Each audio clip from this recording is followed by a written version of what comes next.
It's away! Cubs win! 5-4 the final, and they engineer the sweep. Swing and a miss, strike three. He got him on the curveball. Called strike three. Cubs win! Cubs win, Miguel Montero!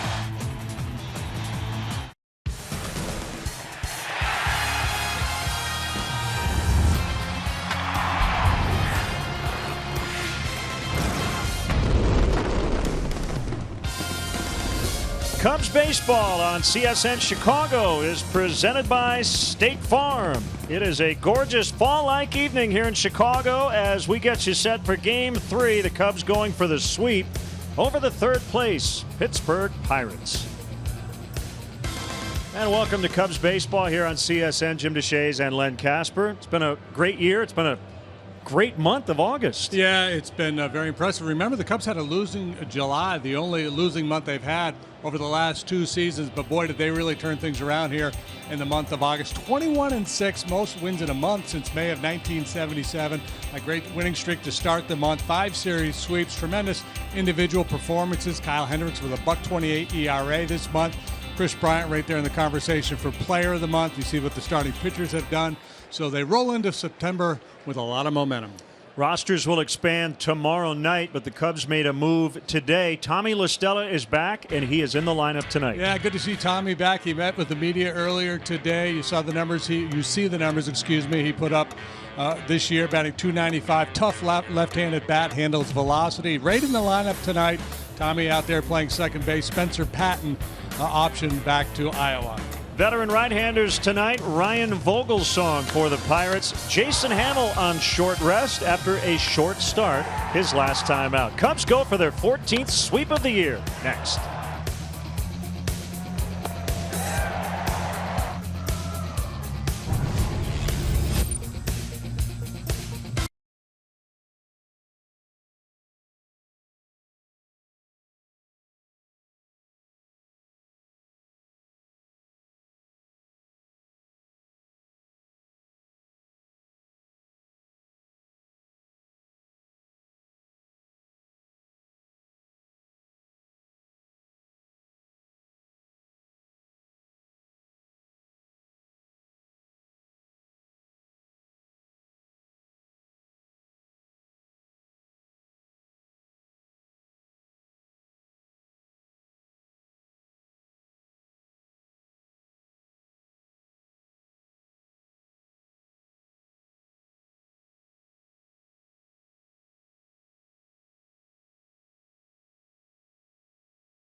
Sweatshirt weather. A little wind coming off the lake, but clear skies above. Has a bit of a postseason kind of vibe to it. Pirates and the Cubs. As the Cubs go for the series sweep, we mentioned Tommy La Stella is back in the mix on the roster. He will be in the starting lineup tonight. Let's hear from Joe Madden. Yeah, Tommy's back. It's good to have him back. He's playing second base tonight. said it before, the guy could wake up in the middle of the night, hit a line drive on a 1-2 count. Hopefully we're going to see that again today. He's been interacting with the guys. They've accepted him back, so it's time to move forward. And if you're unfamiliar with the story, he was sent to AAA Iowa in late July. He did not report at that time and went home for a few weeks, eventually returned, played 8 games combined at Tennessee and Iowa.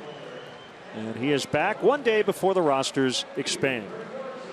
Yeah, and I can't speak for Tommy. I'm guessing if he had to do it all over again, he would have just reported. But he was going through a bit of a crisis with his professional career and decided not to report. But he's back and ready to play. And I think it's smart that Joe's got him right in the lineup tonight. Just get right back after it. Weather has changed. And that's okay. Think about football weather, but I'm kind of thinking more, it feels like postseason weather. Get everybody primed up for the postseason. We still have over a month to go before the regular season ends. So cool weather can be uplifting for the players this time of the year after, a hot stretch, hot month. Get into some cooler weather. Get a little more bounce in the legs, a little more energy. Cubs' magic number to clinch the division is 18. And time now for greater coverage of baseball, brought to you by T-Mobile. Giants will be here tomorrow, coming off a 4-2 win over the Arizona Diamondbacks. The Dodgers lost the first of a split doubleheader at Colorado 7-0. So right now the Giants one back in the West and leading the wild card. Pirates were a half game behind the Cardinals when this series started. And now they're 2.5 out. St. Louis is in Milwaukee to play the Brewers tonight. Yeah, the Mets right there, 2.5 back as well. They've been surging. They won 8 out of their last 10. So Terry Collins' group may be poised to make a push. I said a little bit of a breeze off the lake. It's gusting at the moment. And it's coming almost directly out of the north. So the conditions a little bit different tonight than what we saw in the first 2 nights of this series. And the other interesting factor is Jason Hammel coming back on short rest, although he threw just 39 pitches on Saturday in Los Angeles. So he swaps spots with Mike Montgomery, who will pitch tomorrow night against the Giants. Yeah, obviously with the short start, Jason certainly capable of coming back and making the start here tonight. And when you look at the Pirates lineup, it makes sense to have the righty go against Pittsburgh. They're far better against left-handed pitching than right. So Jason will make his 26th start of the year here tonight. Now the Pirates Southwest starting a lineup. Last team to be shut out this year, and that happened on June 17th at Wrigley Field. 4 times they've been blanked since, including last night. Harrison, Bell, and McCutchen at the top. Polanco, Marte, Cervelli in the middle. Only change in their lineup is Sean Rodriguez playing third for David Freese. Jordy Mercer, the shortstop, hits 8th. And the 39-year-old right-hander Ryan Vogelsong bats 9th. Cubs defensively brought to you by Arby's. Soler, Fowler, Hayward. Left, center, right. Third to first will go Bryant Russell with Tommy La Stella, Anthony Rizzo, and behind the plate Wilson Contreras. Alexis pursuing perfection starting pitcher. Jason Hammel, 13 up, 7 down with a 3.21 ERA. He's made 2 starts against the Pirates this year, won them both. Lifetime 7-5 with a 3.78 against the Buccos. Keep an eye on McCutchen. He's got really good numbers against him, as does Cervelli. Now the umpires tonight: Tony Randazzo, the Chicago native, back at the plate. Bill Miller, the crew chief, at first. Tom Woodring is at second. And Brian Knight over at third.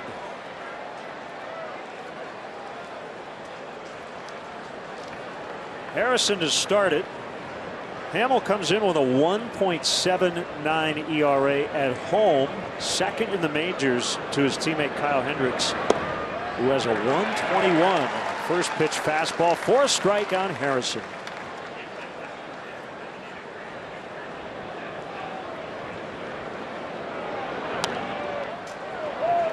fouled away.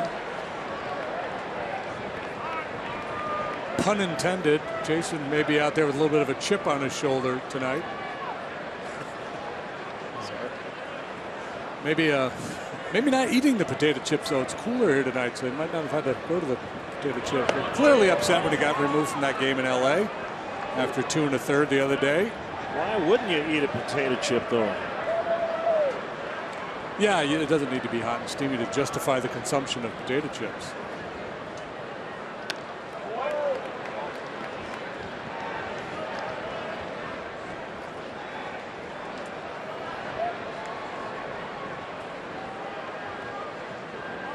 We talked about it. All the Cubs have pitched really well here at home.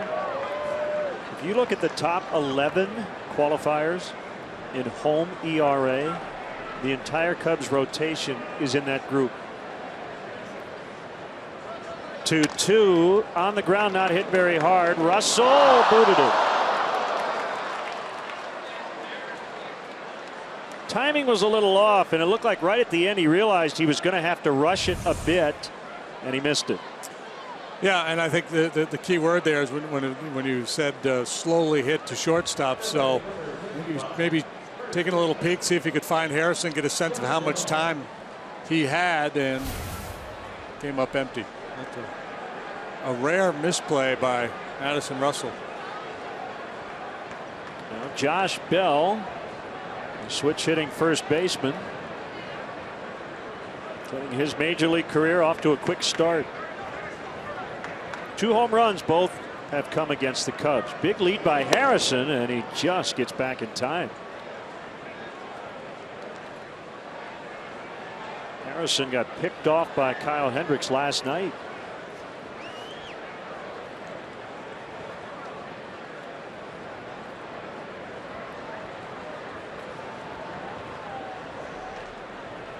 "70 degrees, but that lake breeze makes it feel more like probably 63, 64.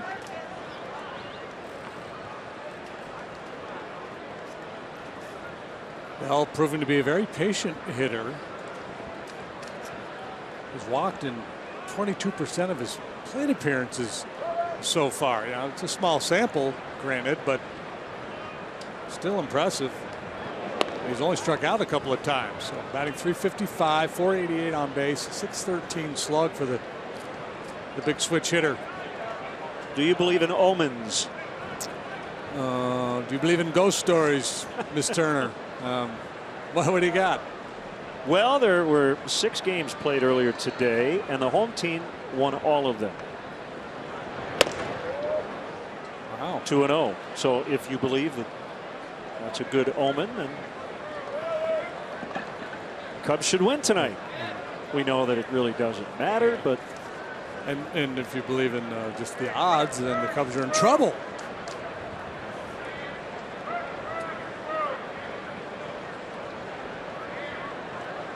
What is today, Wednesday? Today is Wednesday. Yep. Hit well to deep left. That's caught by Soler on the warning track. Off the bat, I thought that ball would be over his head, but he ran it down. A cool north wind knocking that one down a little bit. Bell hit a home run into the left field bleachers the other night, and this ball I think was hit probably harder than that one was, but it stays in the yard, and Soler run a little down, out, and down, hauls it in.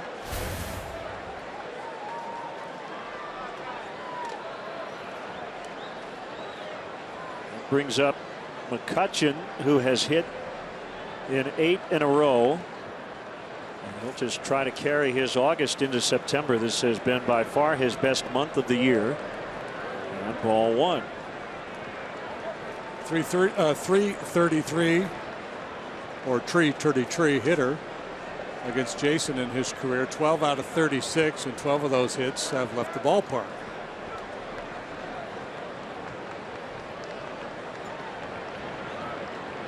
Batting .292 here in August. Hammel to first again. Harrison was looking a little twitchy there. Stolen 19 bases. He's been caught 4 times. A little bit of a lean. The thing is, a base stealer, if you get picked off, you can't let it shut you down. Can't get timid.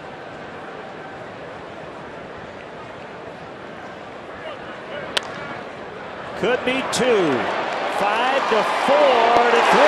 La Stella able to hang in there and turn it. He got knocked over by Harrison. So the error does not hurt the Cubs. Welcome back, Tommy.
Leadoff man is presented by Binny's Beverage Depot. If Dexter Fowler gets a hit, Binny's will donate $100 to the Greater Chicago Food Depository. Cubs Southwest starting lineup: Fowler, Bryant, and Rizzo at the top. Soler, Hayward, and Russell in the middle. We mentioned La Stella in there playing second. Contreras catching. And Hammel, the pitcher, batting .250. Pirates defensively, Clint Hurdle is staying with pretty much the same group. It's brought to you by Arby's, the lone difference being Sean Rodriguez making a start at third base here tonight. 6th time he has done that. Other than that, same group of position players that we have seen the first 2 games of this series. The Lexus starting pitcher is the 39-year-old Ryan Vogelsong. 1-0 to Fowler is fouled out of play. Hard to believe Vogelsong's 39, but yeah, he's been around a while. He was drafted by the Giants back in 1998. 3-3 with a 3.02. 7 starts, 10 times out of the pen. Yeah, proving that you can go home again twice. Started with the Giants, left, came back to the Giants, was with Pittsburgh, left, came back to Pittsburgh. First time around as a Pirate, he was not very good. And he ended up spending several seasons pitching in Japan. Came back, bounced around at AAA before becoming an unlikely all-star with the Giants in 2011. He owns 2 World Series rings with the Giants. A great story of perseverance. At that 2011 season, the first time he had pitched in the big league since 2006. Kitchen sink guy, fastball, slider, curve, change. Sinker just off the outside corner. And it's full, 3-2. Surprise, surprise. Fowler with a full count. Quality baby, first run of the night right there. Rocking the headband. Called strike 3. Career perseverance for Vogelsong, and also this season. He got hit in the face by a pitch in May near the left eye. Facial fractures. Underwent surgery on June 2nd. So he missed all of June and all of July rehabbing. Came back on August 4th. Bryant bounces foul. This is not for the squeamish. Jordan Lyles of the Rockies. 92-mile-an-hour fastball. Late to react, like he never really saw it.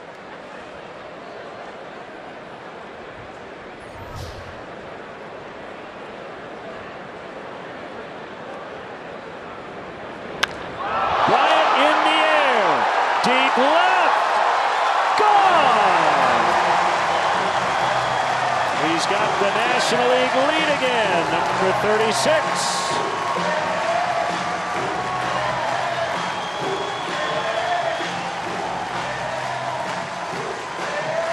Leading candidates for Player of the Month in the National League.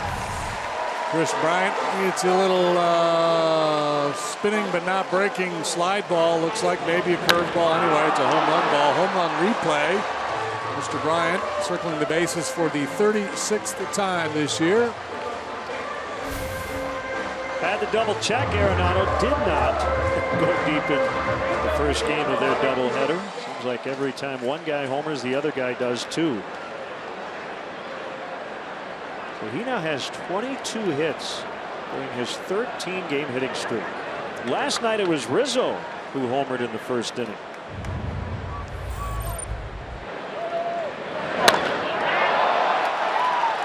It's all Kyle Hendricks and company would need.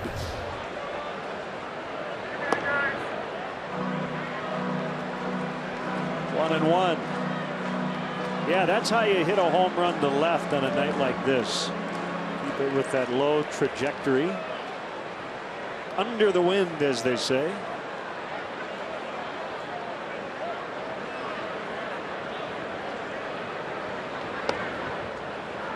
Think of a small room, not very well lit. Some people sitting at a table, and that group of people is they. So whenever somebody utters that, as they say, it's them. It's them.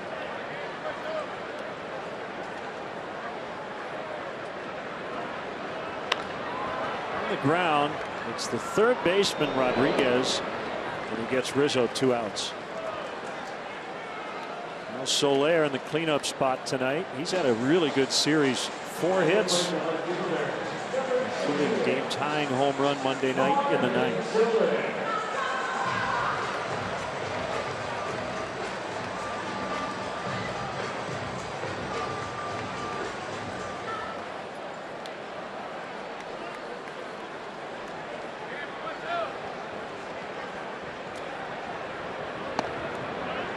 So I was just thinking about Joe's roster, which will expand a little bit tomorrow. Cubs will bring a few guys up on September 1st, and then I'm sure early next week, after minor league season comes to an end, we'll see a few more. He has choices to make on a daily basis. He really has more than 8 starting position players tonight, as he gets La Stella in there. Not an everyday guy, but getting a spot start in his return. Ben Zobrist is on the bench, and so is Javier Baez. So the bad news sometimes, if you're a fan sitting at home going, man, you know, Baez has to be in the lineup. Well, he's on the bench, and that just strengthens that area. Yeah, I think Joe does a real good job of keeping everybody involved. Because, you know, it's not like, and I don't want to take a shot at him. Kid we had last year, we used to wear the bucket on his head all the time. Jonathan Herrera, yeah. And Jonathan was he was kind of an exception in that he could sit there for 2 weeks and not play, and then come in and help you win a game. But he wasn't a guy that Joe was ever going to give a lot of at bats to. This group, you know, all these guys merit getting a lot of at bats.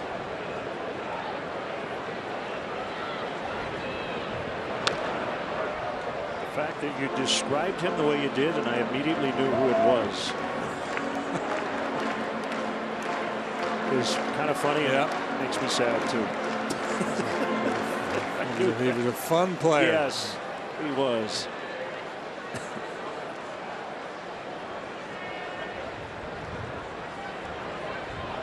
He started the whole helmet rub thing, you know, poking fun at Starlin Castro. He'll get back out of play.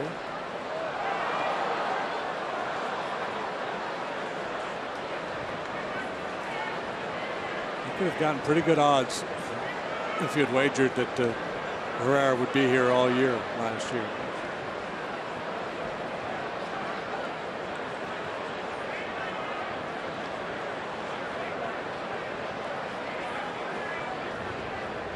Two balls, two strikes.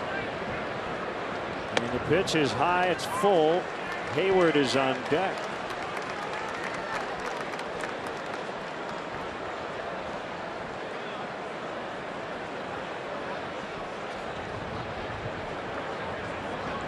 Olgasong lifetime 61 and 71 with a 439 earned run average. It's probably going to come down. The win, you got to run him out, and he did. Play tricks on those pop-ups tonight. Harrison's got it. Yeah, he had a little trouble seeing it here in this dusky sky. Chris Bryant with his National League leading 36th home run, and the Cubs lead 1-0 after one.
Light game report. Tommy La Stella back out at second. We've been talking about his return here tonight. He met with the media after having met with his teammates, telling us he felt it was very important they hear his side of the story, his explanation behind how he handled this last month. And he said he wouldn't share that conversation with the media. It would remain internal, but he was very grateful for how his teammates listened and supported him. But guys, the thing I found most interesting was that La Stella wrapped up the conversation with the media saying during that 3-week period, he didn't miss the game. He missed his teammates, and he is back here playing for them now.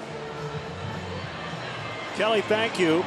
It's a sentiment sometimes you hear from guys when they retire, that they don't miss the game as much as they miss the camaraderie and being in the clubhouse. Because a lot of times when you retire, the game isn't so kind to you anymore. Right. The train keeps rolling. Yeah. And moves along with or without you. Yeah, I was thinking about that when you talk about Herrera, think about Chris Denorfia, you know, guys that have played a part and all of a sudden they're gone, and where'd he end up? One strike on Polanco. everybody's going to have an opinion about this, and that's understandable because it is a unique situation. I guess I would just say my opinion of it is once he comes back to the clubhouse, his teammates are cool with him, at least from a professional standpoint. The manager's cool with him. The front office is good with him. He's back. Nobody else's opinion outside of the clubhouse really matters. No, it doesn't. And there's a lot of chatter about distractions and things of that nature, and that's malarkey. Is what that is. Called strike 3. Polanco caught looking.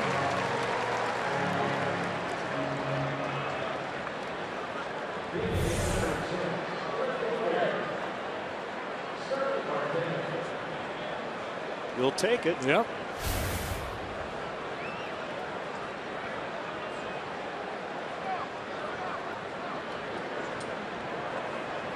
Marte now.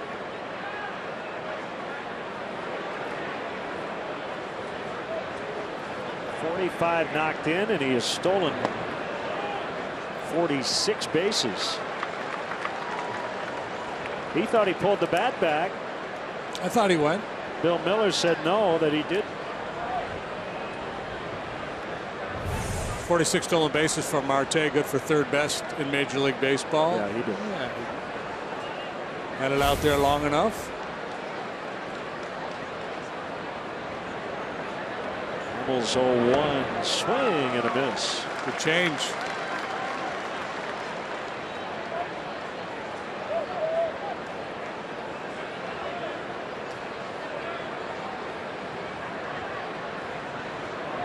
Try to jam him here.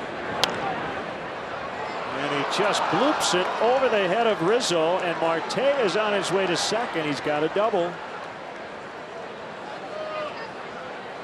First hit fast for the Pirates. He can really scoot.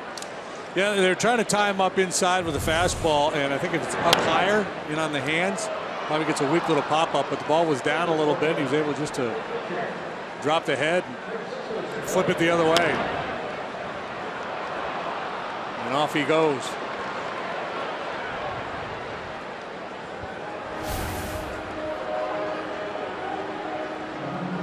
They got two Martes now. They've got a rookie left-hander in their bullpen, Calvin Marte. So get all your double Marte puns ready or whatever.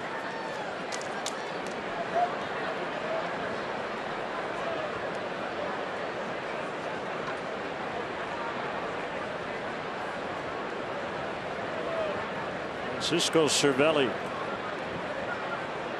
He's got a very big lead.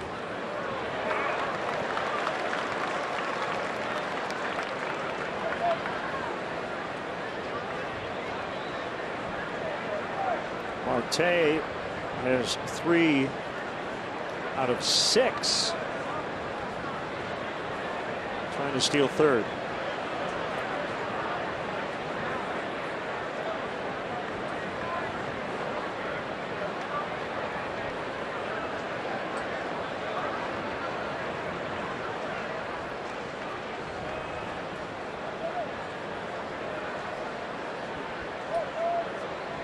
There's that sliding mitt on his left hand.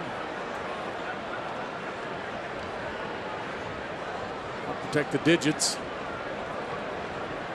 If someone makes a pizza in the clubhouse, take the pizza out of the oven. Inside on Cervelli. Cervelli, go ahead. No, I was just going to say, Cubs baseball on CSN Chicago is presented by State Farm. As you were saying. Well said. I was going to say Cervelli has not hit a home run this year. He has the most plate appearances of anybody in the MLB without a long ball. As I knock on wood. Past the mound. Russell almost tripped, but he makes the play. A little trouble with his footing. And after making that error in the first inning, I imagine the panic factor was running pretty high for Addison as he pursued this one. He had a little bit of that baby giraffe thing going on there, taking his first steps. He was able to maintain his balance and make the play.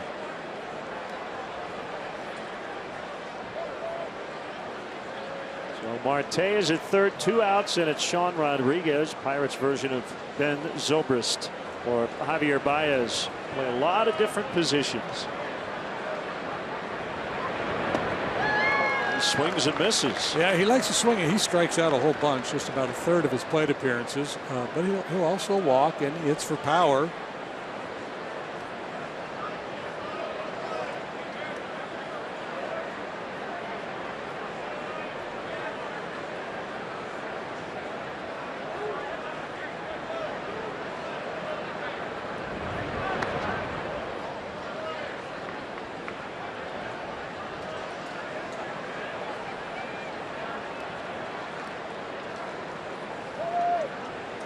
Wilson Contreras leads the majors in check swings, checks.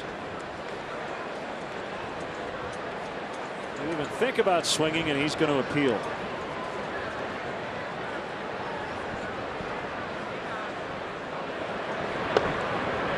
It's in there for a strike on a slider. 1-2. Yeah, he's like the attorneys in the TV shows. Objection, objection, objection.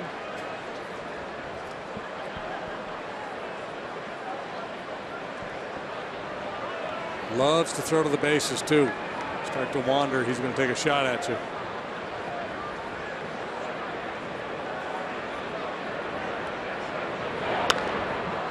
In the air and way out of play, foul. And the Dodgers got shut out 7-0 in the early game in Colorado. They're down 5-1 in the first in game 2. Norris gave up a grand slam to Steven Cardullo, his first major league home run in the opener. It's knocked down Contreras. He's rather cat-like behind the plate, is Contreras. Very quick and nimble.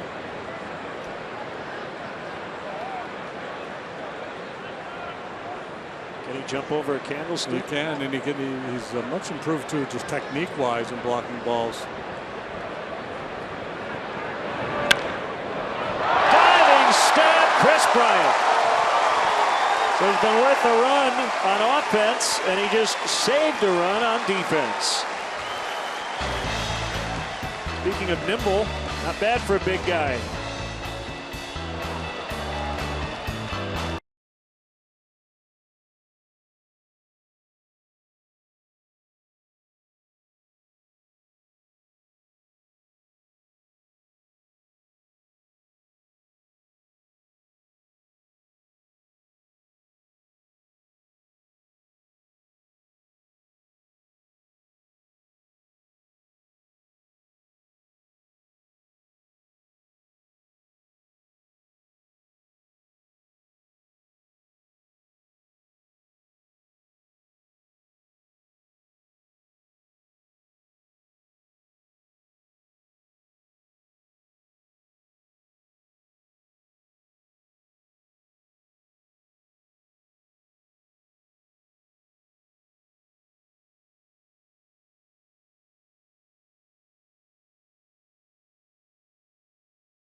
tickets during the final homestand of the regular season is the Reds series, September 19th through the 21st.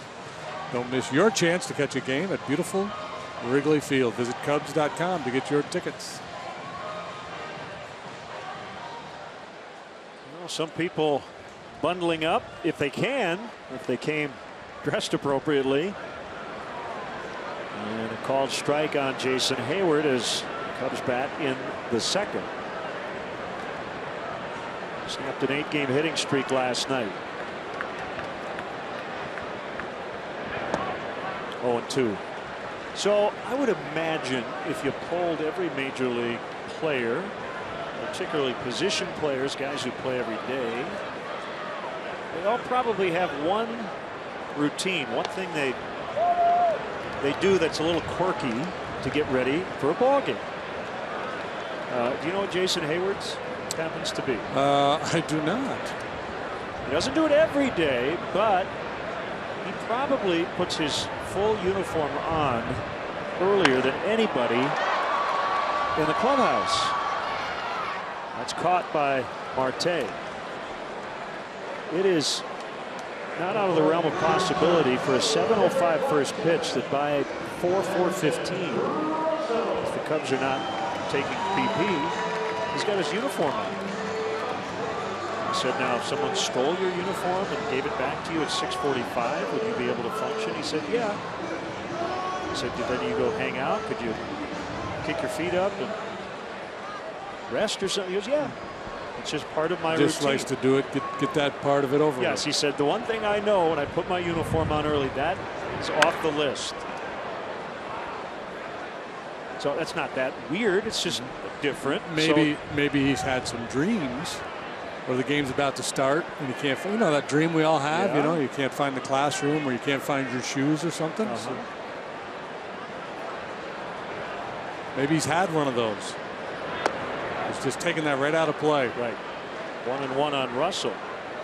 So do you know of any stories of teammates you had? And I think some of his teammates occasionally might rib him a little bit, like, hey Jay, come on man, it's 2.5 hours. Ground ball to short, backhanded by Mercer, and he gets rid of it quickly, dug out neatly by Bell. Any little quirky things that you did or I'm trying to recall. I had a teammate in a college summer league, and this dude was as redneck as they get.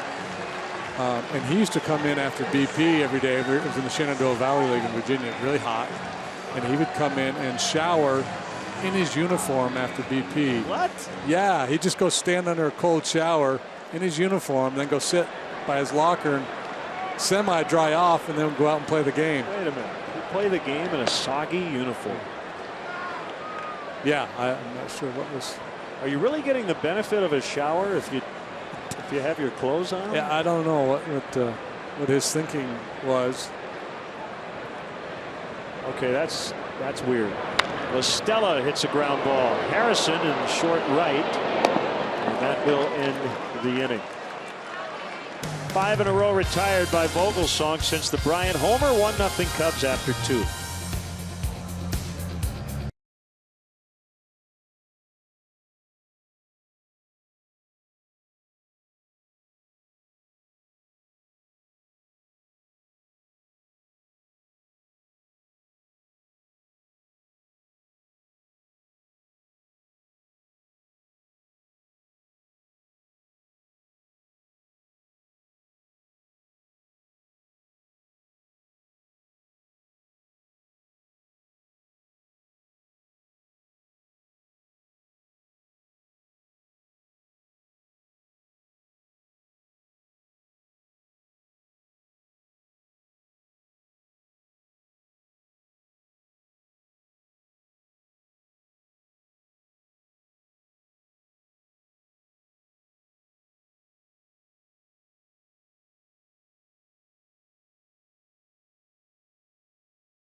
Lowe's home field advantage. How good has Jason Hammel been at home this year?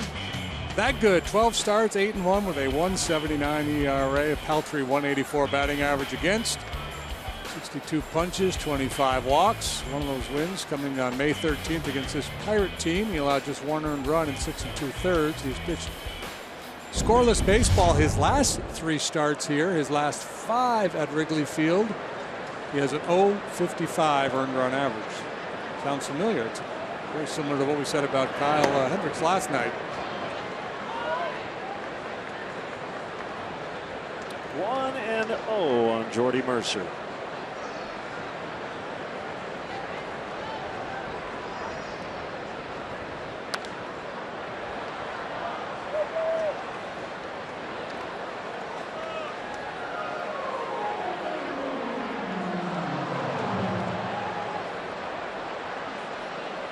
Eight, 9, and 1.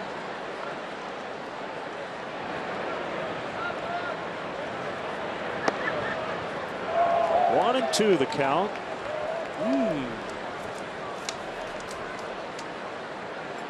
It's well below the knees. A difference maker. 1-2 as opposed to 2-1 is a big swing.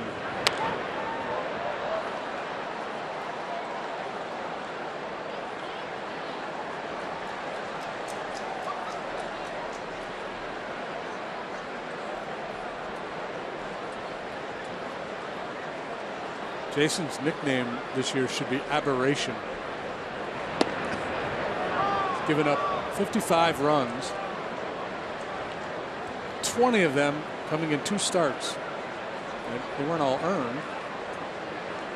He gave up 10 earned to the Mets back on July 1st. 10 runs 2 starts ago in Colorado. 6 of those 10 were earned up in Denver.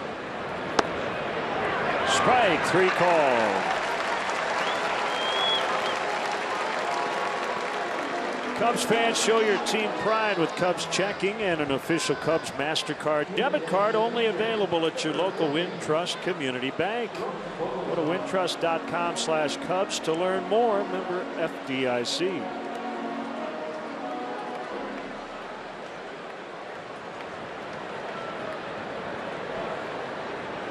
Vogelsong, not a hit so far this season, 0 for 10. He's a career 139 batter.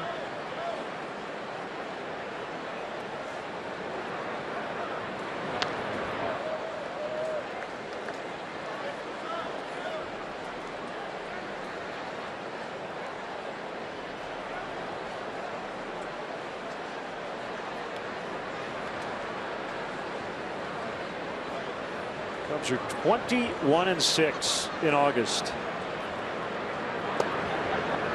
Called strike 3. 3 punch outs, all looking for Hammel. Looks like Tony Randazzo is going to have a fairly generous strike zone tonight.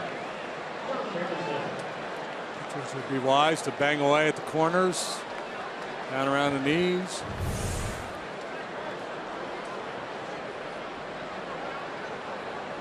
Make a living out there, boy. Just pound away. I don't know if you get too tricky if that's going to be a strike.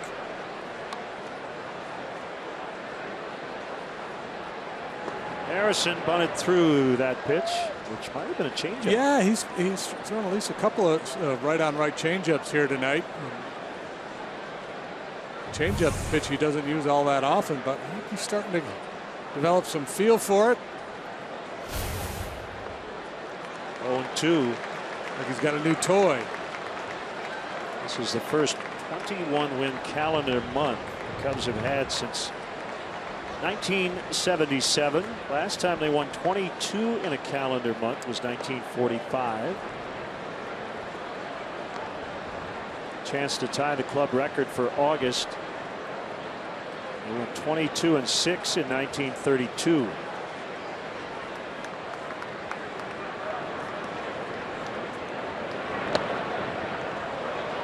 Two and 2.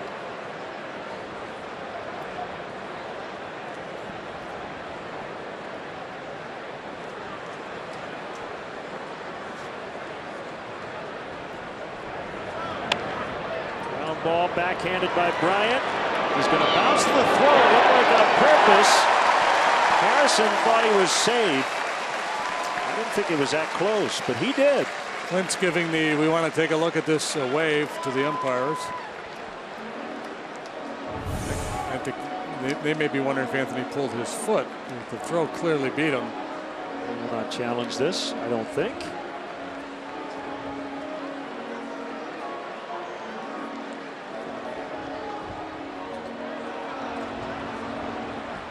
No, I wouldn't think so. Nope. And Clint says we're good.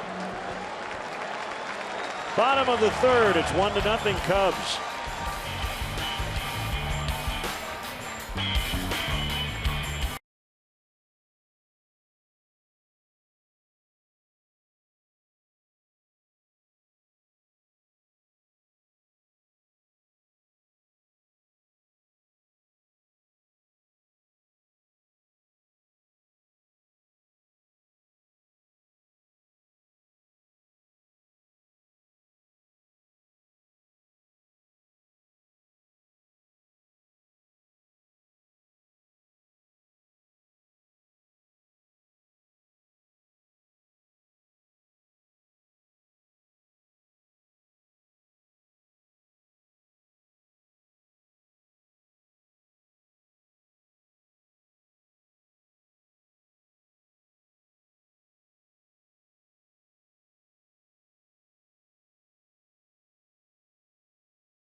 Their players do a lot of great work, and Rob Zasprizny brought Cubs pencils and smiles to the teachers and staff at Nettlehorst Elementary. You see, took some great pictures as well.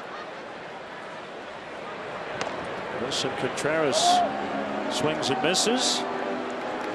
He's batting in the third, leading 1-0. We'll have more on Dexter Fowler a little later, as he made a fun visit around town as well. Rob should have challenged those kids to spell his name.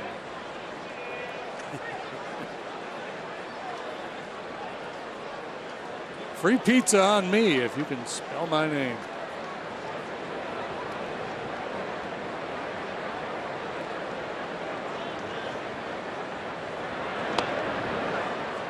Over but low.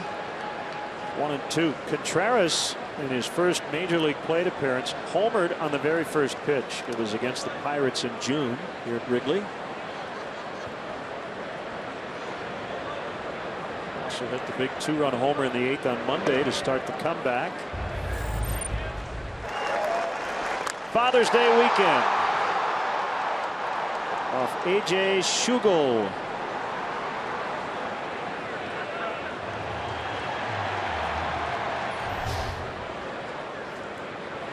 Hasn't looked back. Called strike 3. Not quite as happy at the moment as he was on that replay. And it's always fun to watch a young player come to the big leagues, and he brought so much energy, still does. Shaking hands with the home plate umpire when he made his debut.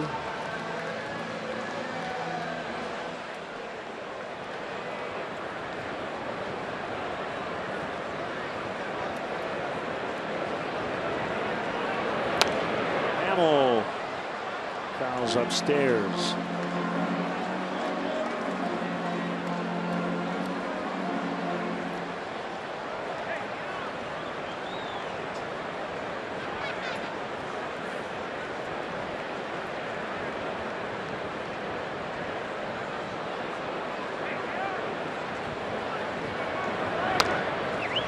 Happy 83rd birthday, Tim Donahue. Born on this date, 1933. Grant Hospital, as it was called then, on Lincoln Avenue.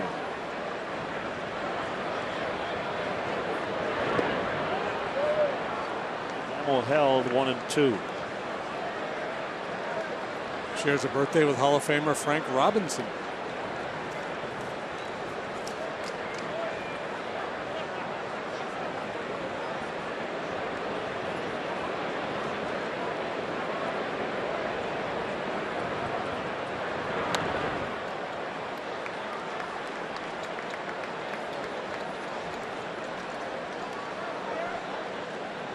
Birthday number.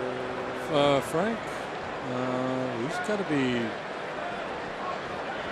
80-ish, 81-ish, somewhere in there, I'm guessing. Toward first on the ground, it'll take Bell right to the base. Frank is 81 today. Okay. Take home a game used or autographed item and help benefit Cubs charities. Cubs Authentics is the premier outlet for all MLB authenticated Cubs memorabilia. The Cubs will donate net proceeds from the sale of Cubs Authentics to Cubs charities. Visit Cubs.com/authentics today.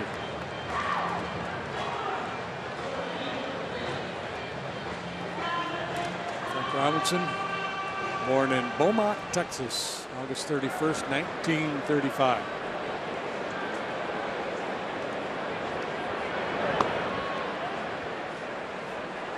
Outside, ball 1 on Fowler.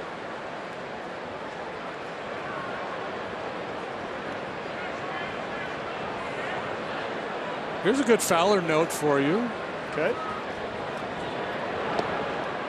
Dexter has the highest batting average in Major League Baseball on pitches faster than 94 miles per hour. Wow. Hitting up over 400 on such pitches.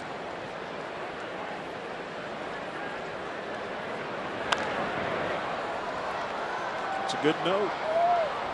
He can handle the cheese. Pirates continue to play this extreme outfield positioning with Starling Marte, the left fielder, very cozy to the left field line. We've seen this all series long with the Cub left-handed hitters. This pitch away, play away mentality in the outfield.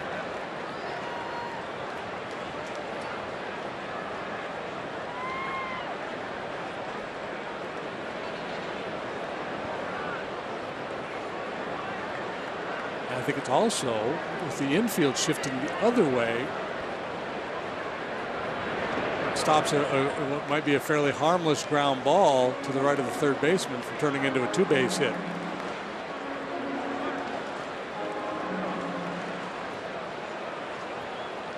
McCutchen, as per usual, very shallow in center.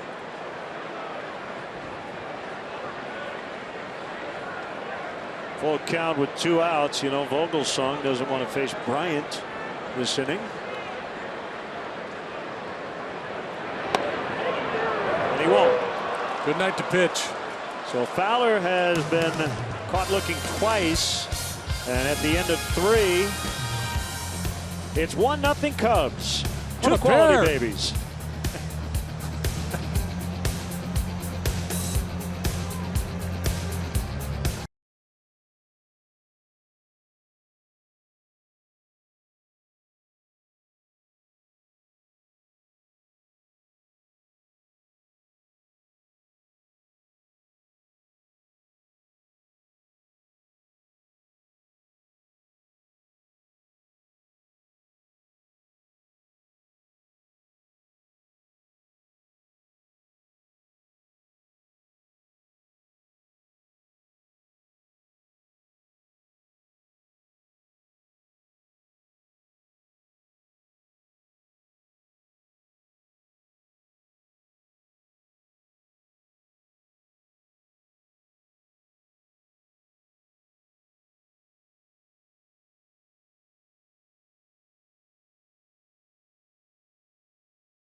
In Chicago, think eClick Lending with rates at all-time lows. Don't wait. Lock in your low rate today with eClick Lending. You never pay lending fees. Point, click, save. eClick Lending.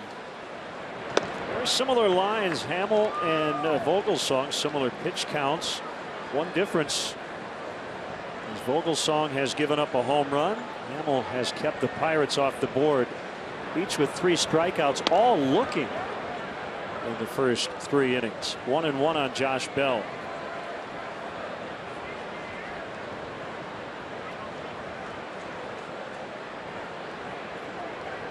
Bell clubbed one to the warning track in left his first time up. Hopped up off of third this time, and Bryant makes a catch right at the barrier.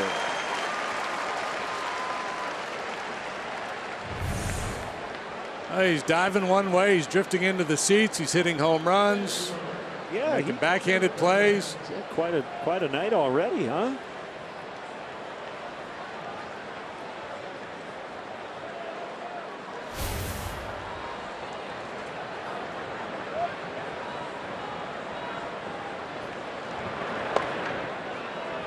Strike to McCutchen. So I mentioned Stephen Cardullo, Cub fan. At the last second went, oh yeah, go ahead Chris, you can have it. 0-1. Good hard on the ground, backhanded by Russell. He got him. 2 outs. Mentioned Stephen Cardullo, homered in the first game for the Rockies, has hit a grand slam in game 2. It's his 29th birthday. These are his first 2 major league home runs. Recently brought up from the minor leagues just after the Cubs were in Denver. This guy played 4 years in independent ball. Played in the Frontier League 2012 for the London Rippers. It's London, Ontario. They folded mid-season. He's played in the Canadian American Association, where he was the MVP. He was a walk-on in college at Florida State. Wow. And now he's in the majors. Wow. So what a story. The London Rippers. Is that a play on Jack the Ripper? I don't know. London, England? Oh, you remember earlier you were asking me about peculiar pregame. Yeah. My wife was listening, and she reminded me, Bob Nepper, remember Nepp, the somewhat eccentric left-hander? He used to, the days he would pitch, when he drove to the ballpark, he used to listen to opera. Really? Yeah, like Pavarotti, just blasting it. Because I remember after a bad start one time, he was asked, why, and he said he was emotionally drained from listening to the opera on his way to the ballpark. And that's why he pitched poorly, which is one of the all-time great excuses. That's the best ever. Wow. Okay. You can see just Nepp driving in, just singing at the top of his lungs. Pavarotti, he had tears streaming down his face. Like Adam Sandler, like opera man. Right. And then he would shower with his uniform. No. But Nepp, kid Nepp, I love him. He was a great teammate. Loved him. Good pitcher too. Nice long career.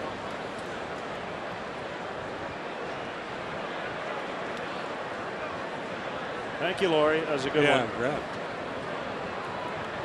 somebody's bearing down. Somebody in this family's got to carry the mail. Hayward over, and that ball is fair, and he didn't catch it. And Polanco to third with a triple ball, gets away, and he's going to hold. I hope Hayward's all right. We lose sight of the corner outfielder in that particular area, and somehow it landed fair. Yeah, there's no room. There's, a matter of inches there between the foul line and the wall. He gets jarred a little bit. Hitting that wall, has to recover to track it down. There's maybe the slowest triple in the history of the sport.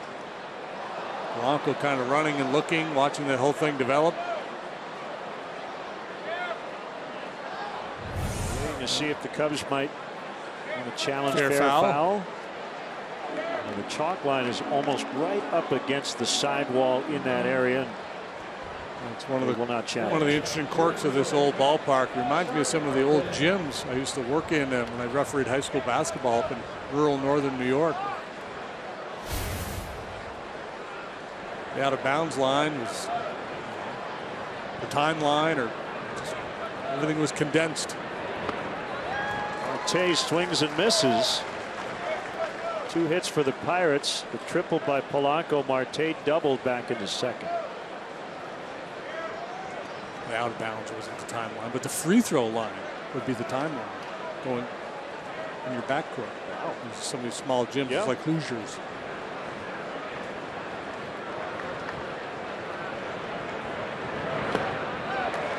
Oh, 2. Wow. Talk about premeditated.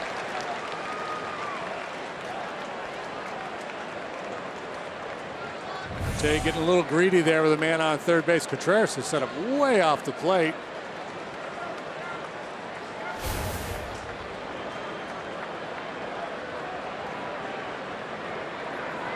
Yeah, might as well go back out there.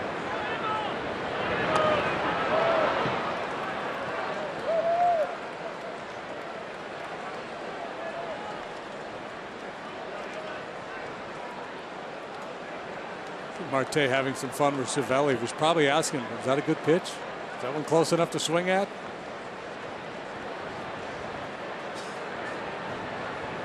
This is kind of like limbo. How low will he go? How far off the plate Contreras is. Scott Marte to go after it. 1-2. Well, you would think they would just be able to eat him up inside here, but a couple times tonight when they've tried to throw that inside fastball, Jason hasn't hit the spot, so it might make sense to stay away or elevate. They're going to try to come in. Estella has to charge, and he gets Marte, and the inning comes to an end. 2-out triple by Polanco, but they do not score.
Our Xfinity high-speed action. Chris Bryant has had quite a ball game, and we've just gotten started. Home run in the first inning. Saved a run here with a diving catch. Nice backhanded play. A one-hop strike to Rizzo, and then reaching into the stands to make the catch. And here he is again. Here he comes now. Amazing how that works out. Yeah, and it just, it makes the point that we've made over and over again what a versatile, talented player he is. Base hit, number 2 on the night. He'll get to show off his base running skills.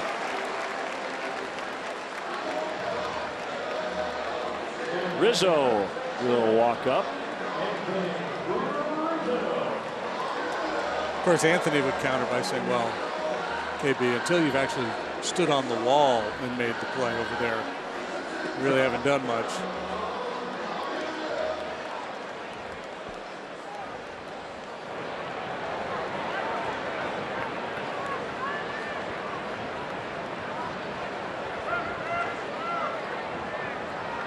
Dell holds on Bryant. The pitch just gets away. Bryant takes off for second, and he's in. There you go.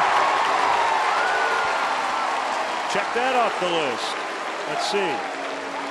Power, average. Defense, speed. Instincts. Instincts. We've covered just about all the tools. There's the 5 tools. They talk about the 5 tools. Hit for average, hit for power. Play defense, run and throw, and then a lot of people talk about the 6th tool, be the intangibles, the baseball instincts. I guess you could add a 7th tool, good teammate, good in the room, as those hockey fellows say. Got the top Q rating in all of Major League Baseball.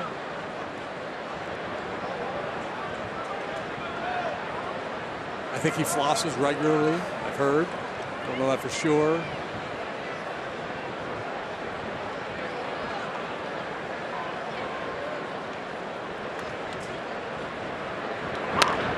On ball to first. Bell will take it to the bag. That'll get Bryant to third with 1 out.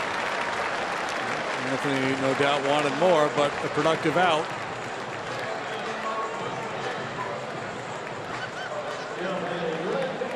Very demanding of himself. I mean, he's getting his hits. He's hitting for average. Went deep here last night, but you sense some frustration after some of his at-bats here lately. I think he's had some pitches where he feels like he should have done a little bit more with them.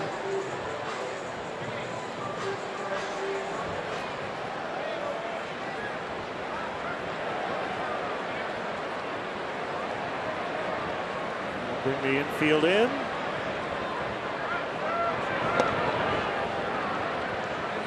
Inside corner. Soler said, Tony, no. Well, you better be on the balls of your feet on the left side of the infield when you play in against Soler. He hits the ball so hard.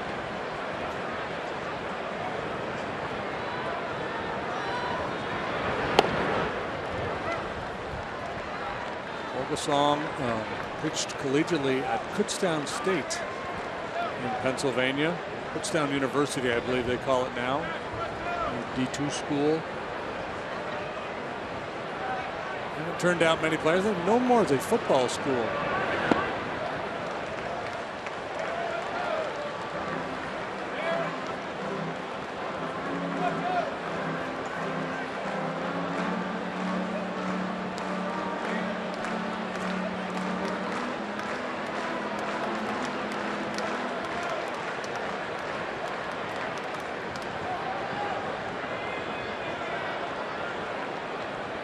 Bottom 4, 1-0.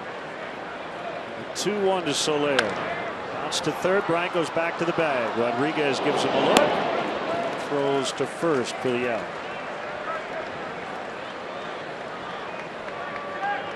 Hey, Clark is the official mascot of the Chicago Cubs, and he could be part of your next event, from birthday parties and corporate outings to wedding receptions and charity events. Clark wants to be invited. Visit Cubs.com/kids for more information on bringing Clark to your next party.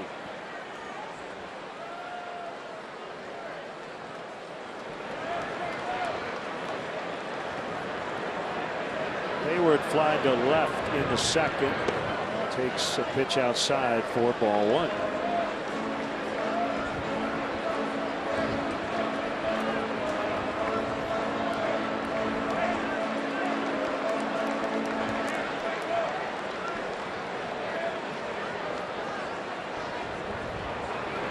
People are tweeting. I bet Chris Bryant recycles too. Yeah.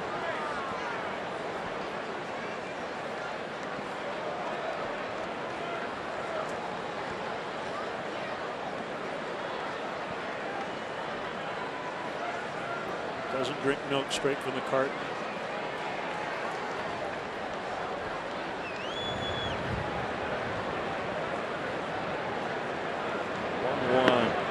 Outside. Look away, look away, look away.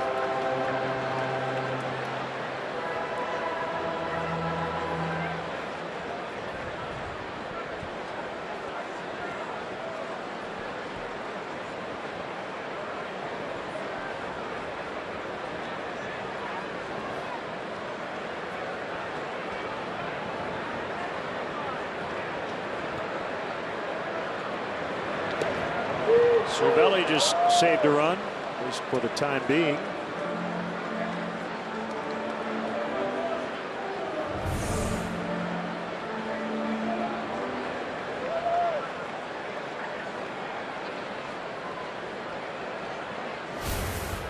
You like Contreras. Very agile back there. Well, does he challenge here? Or does he want to start with a fresh count? B. Ball four. Of course, as big as that zone has been at times today, you really don't have to challenge. Just shoot for that outside edge.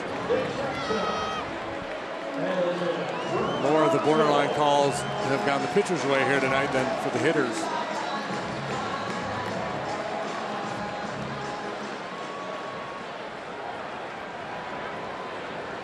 Russell, last 6 games plus his first at bat tonight, 1 out of 22 after a real hot stretch.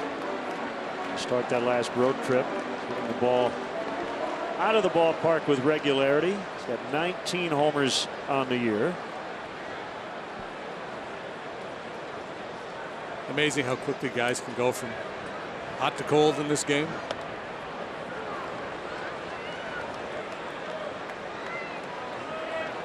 Try to extend your hot streaks and limit the cold ones, because you will have them.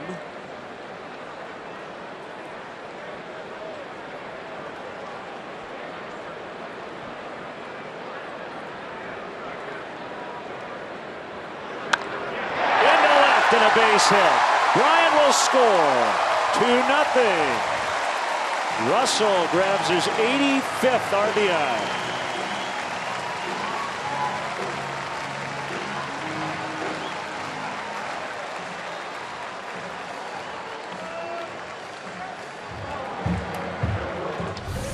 Bryant singles, gets the second on the wild pitch, advances on the Rizzo ground ball. Comes home on the RBI single by Russell.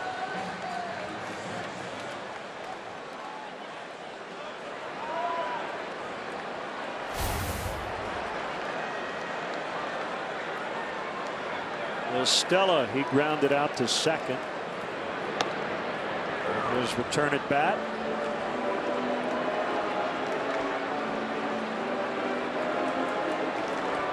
Jabbering when he came up the first time, but the reaction was pretty positive. Maybe a smattering of boos, but a lot of cheers for Tommy from the crowd as he slowly bounces on the ground to Harrison, who throws him out. Russell's 2-out single makes it 2-0 Cubs after 4.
our Cubs insider. That's right, young man. All season long at CSNChicago.com, presented by Nationwide's Jeff Vukovich, serving the community for 38 years. Go to jeffvuk.com. Nationwide is on your side. Francisco Cervelli takes a slider out of the zone for ball one. 2-zip Cubs, 5th inning. Hammel moved up a day, pitching on short rest. The short 39 pitch start in LA on Saturday. Been really good tonight. He's got a run now of 26 consecutive scoreless innings here at home.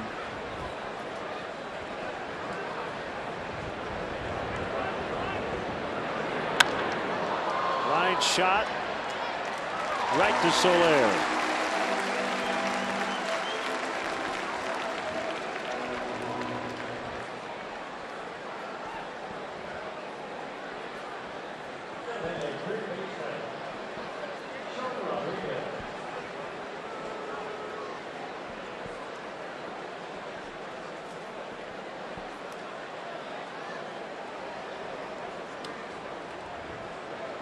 Rodriguez robbed of an RBI hit as Bryant with a diving catch to end the second.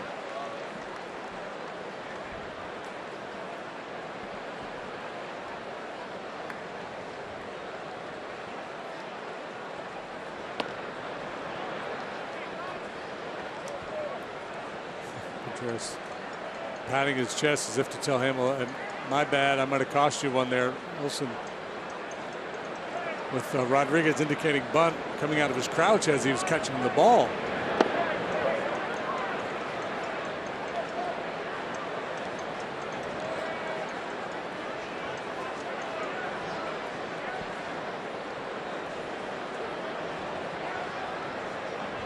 Jordy Mercer on deck. So we'll say goodbye to the Pirates and hello to the Giants tomorrow night. Another wild card contender. Well, the Giants have their sights set on their division.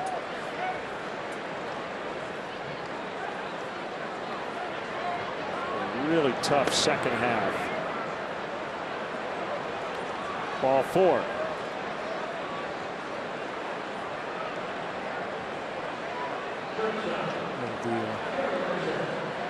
Rare pitch in the zone that was called the ball here tonight. Contreras had to reach across his body to catch it. First walk issued by Jason. Jeff Samardzija will start for the Giants tomorrow night against the lefty Mike Montgomery on CSN Plus. John Lester on Friday. We do not have a Giants starter yet listed. How about Madison Bumgarner versus Jake Arrieta right here on CSN Saturday afternoon. And then Johnny Cueto on Sunday for the Giants, and it's possible it could be John Lackey returning from the disabled list.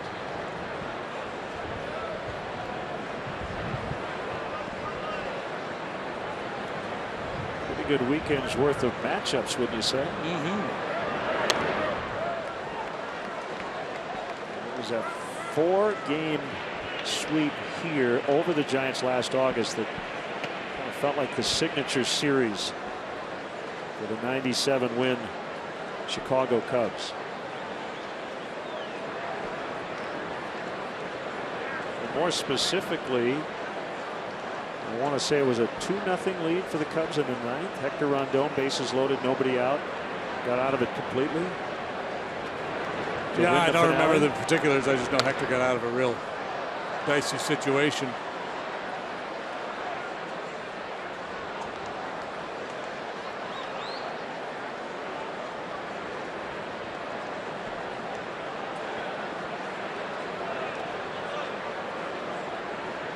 Oh, 0-2 to Mercer.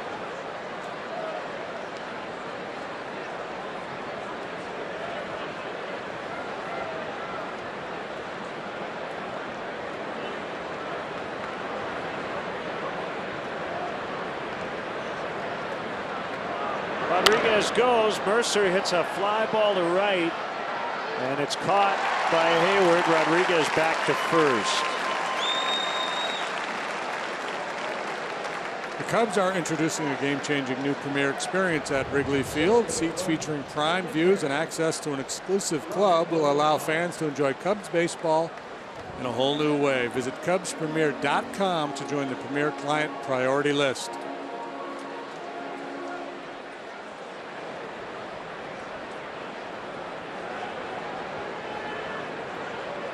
Vogelsong with 2 outs.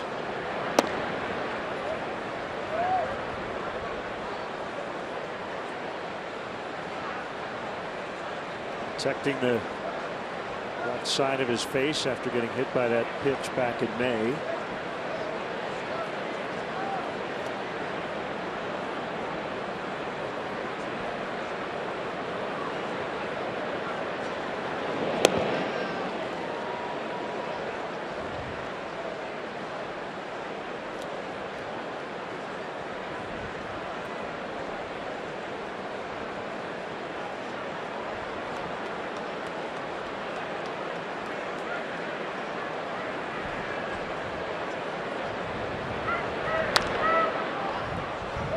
Fouled to right, 1-1.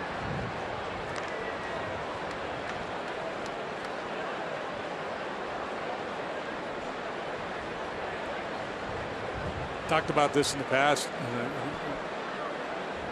Still, I would like to see Wilson become a little less exaggerated with some of his positioning back there behind the plate.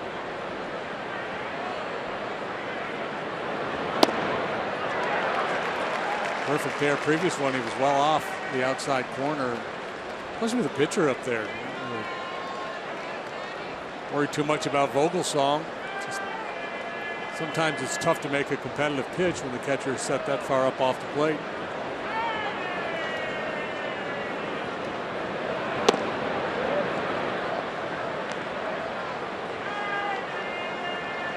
Two balls, 2 strikes.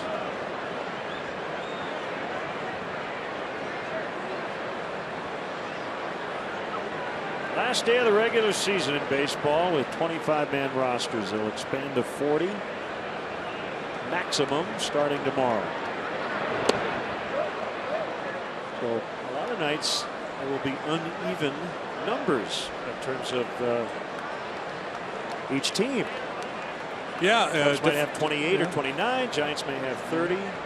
Every club will have its own philosophy. Teams out of contention want to bring up a lot of kids so they can get an opportunity to watch them play, almost like a spring training scenario. Teams in contention tend to bring up fewer guys, but they want to make sure they have an extra arm or 2 for the bullpen, usually a third catcher. Ball 4. Now the ball 4 pitch was a pitch we've seen called tonight, but I think just a very tentative approach there with Vogelsong throughout.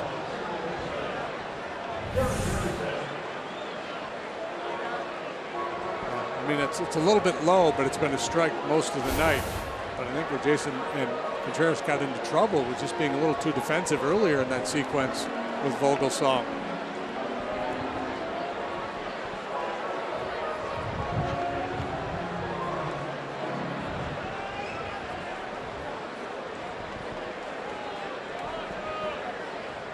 The nephew of former major leaguer John Shelby. Josh Harrison.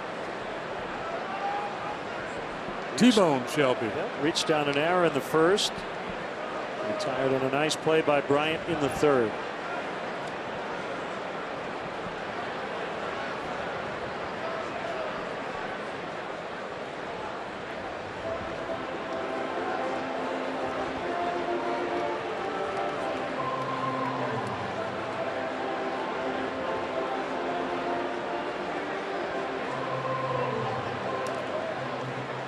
That 2020 game against the Dodgers when I was with the Astros back in the 80s. Yeah.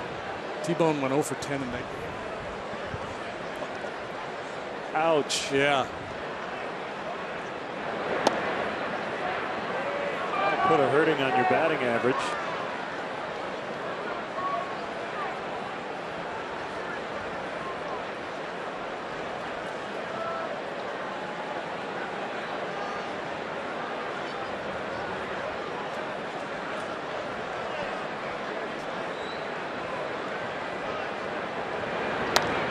builds character. It's one way to look at it. You make it through that, you're doing all right.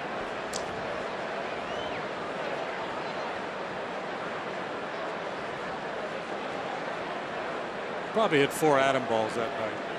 Sometimes it's just not in the cards.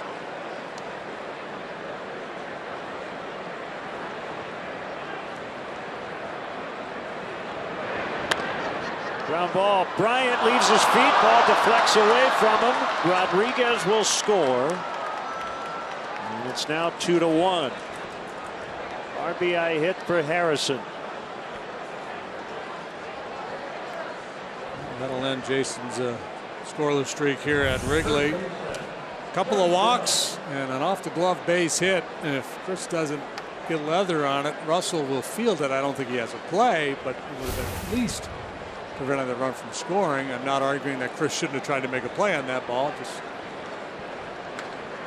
Just telling you the what. And here comes the dangerous Josh Bell.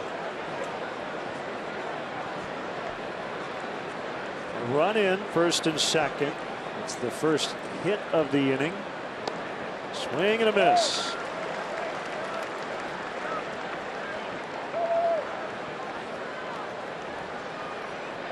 You mentioned this the other night. Bell dropped to the second round because he pretty much told everybody he was headed to the University of Texas. And a big signing bonus. $5 million. And right up until the deadline, it was widely reported that he wasn't going to sign.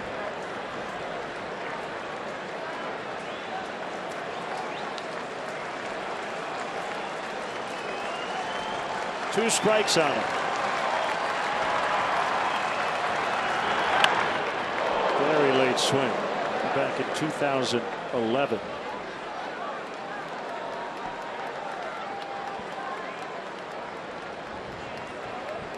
Do you know who the Pirates' first pick was that year? Or did they have a first-round pick? I wonder if they had additional slot money available or pool money, however that. I'll look it up. Garrett Cole, number 1. Yeah, so they overall. Yeah, some high ceiling guys they got in that draft.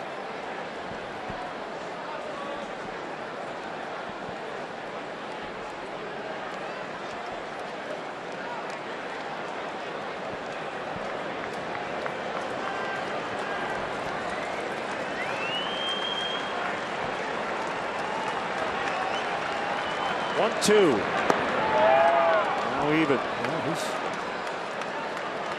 relying on that changeup more tonight than he normally does. Throws that pitch 2% of the time. He's already got at least three swings and misses with it.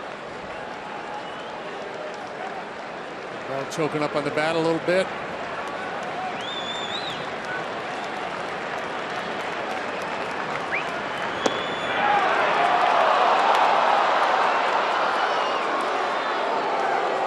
Time for these runners, Vogelsong and Harrison, with 2 outs and 3 and 2 on the hitter.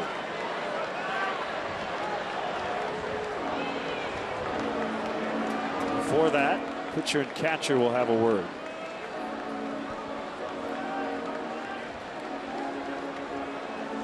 Yeah, and here's we still don't have a real good book on Bell. Haven't seen him a lot, but first time he came up, I mentioned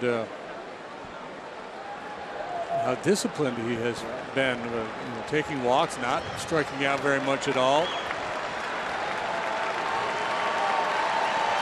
Anxious moment, though, for a young player. They're loaded for McCutchen. 3 walks in the inning.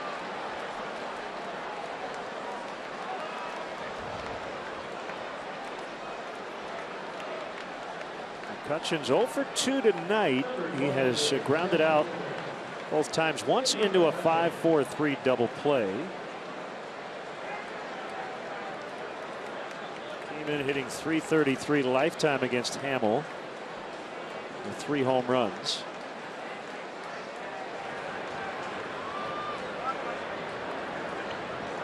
Big moment in this one. Bases loaded, 2 outs. The pitch. Foul strike.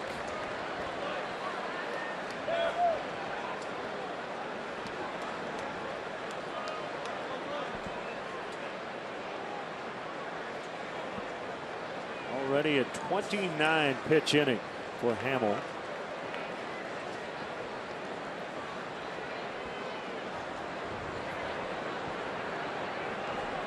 Yeah, this is where you really have to clear your head and just make quality pitches. Frustrated. You walked 3 in the inning, including the pitcher.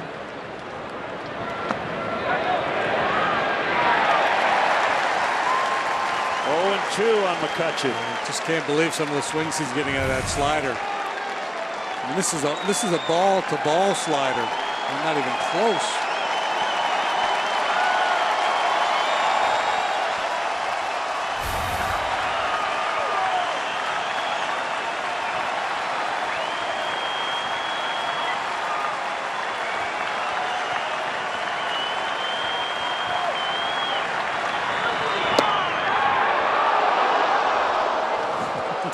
The fans are along for the ride. Been digging that big strike zone.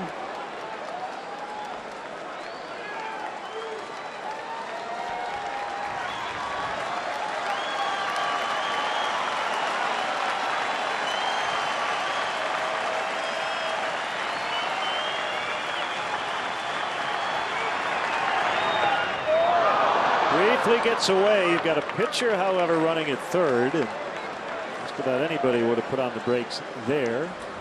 You'd really have to get away from Contreras or Vogelsong to try it.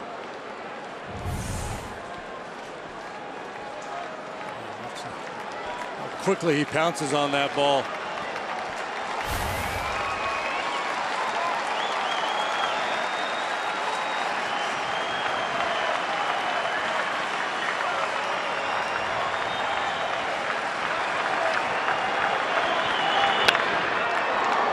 Foul past first.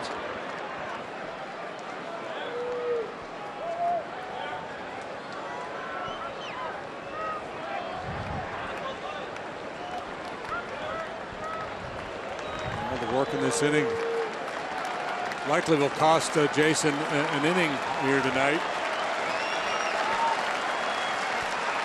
Cruising along, looks like you probably get 7 out of him.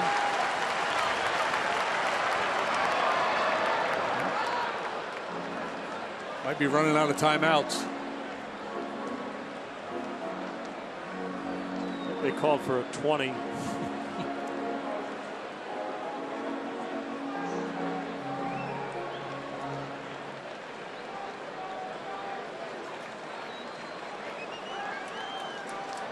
Cubs clinging to a 2-1 lead.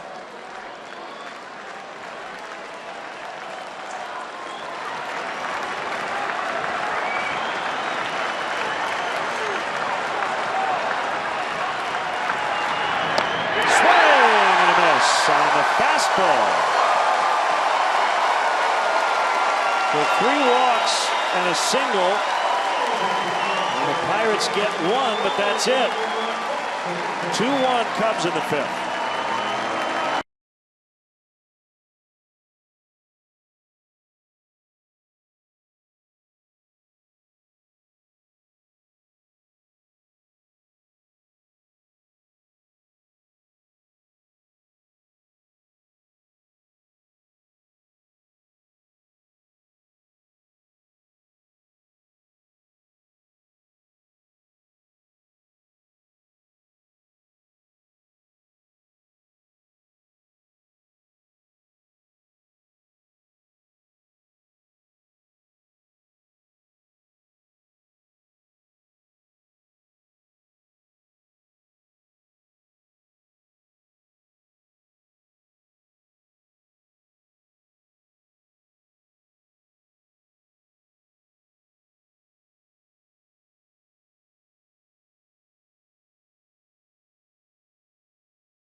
First, the Cubs welcome students, alumni, and fans of the Big Ten. That's timely.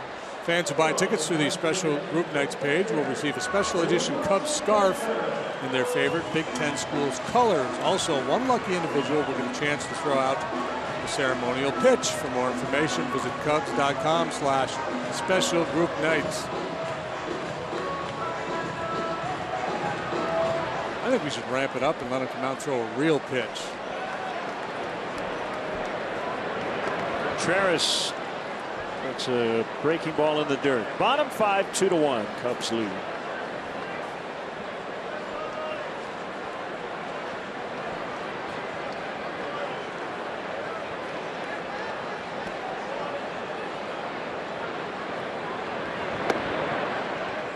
Two and 0.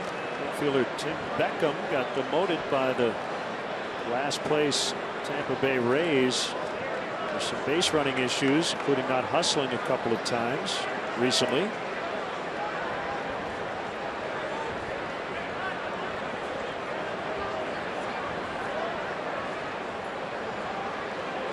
He wasn't respecting 90?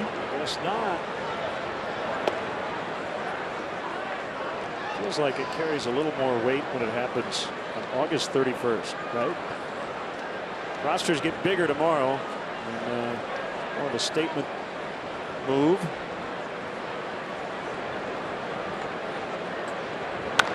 Long ball to third, sharply hit, but Rodriguez handles it. In other words, you could just say, all right, Tim, you're not going to play for a few days. Even though I don't think he's an everyday guy anyway, but he said, no, we're going to send you to the minors. Yeah, well, it hits you in the wallet, too, when you get demoted to the minor leagues.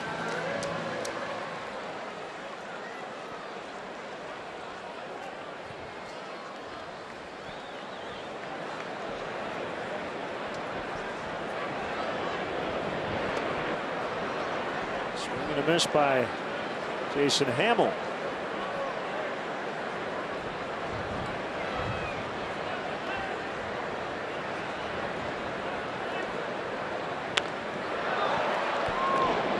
Mercer's got lots of time. 2 outs.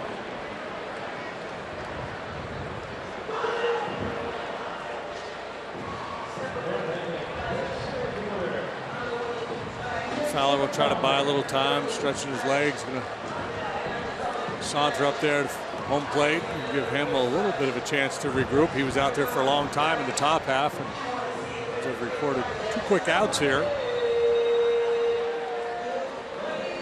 Good news is it's a cool night.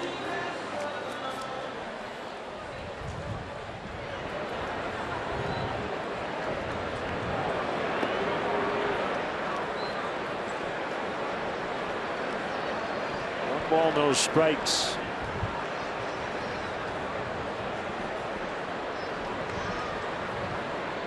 Rich Hill was supposed to start the night game of that split doubleheader for the Dodgers tonight. He had warmed up last night for a game that was delayed and then eventually postponed with the blister issue he had dealt with. The Dodgers decided to pull the plug tonight. Risk it. So it was Bud Norris instead. We mentioned he had a rough first inning. Yeah, I would imagine with all the injuries they've had, they're hypersensitive.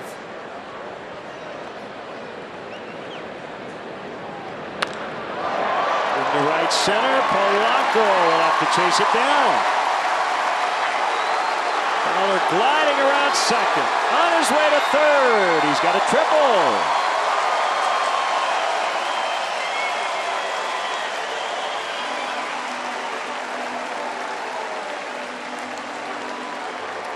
We talked a lot about the Pirates outfield positioning in this series. Javi Baez hit a triple into the right center gap last night. You see McCutchen shallow and shaded towards left center. So they played all the left-handed hitters. A lot of room to operate out there in right center for Fowler.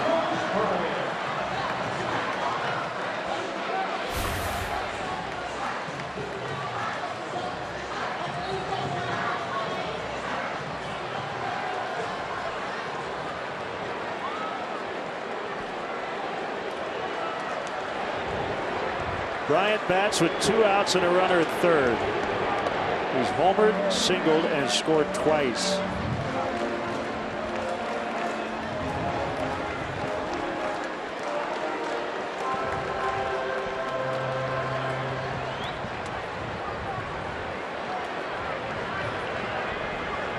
He's now scored a major league leading 111 runs. Nobody else in the National League has scored even 100.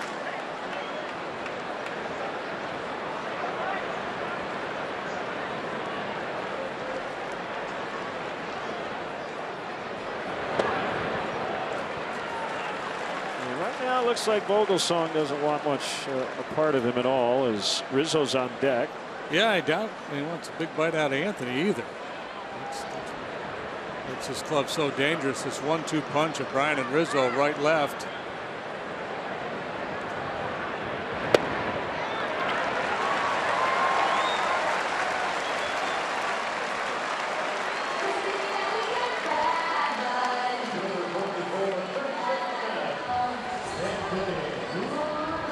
It's nice to have young legs, right? Remember when Barry Bonds was at 04, 230 plus walks?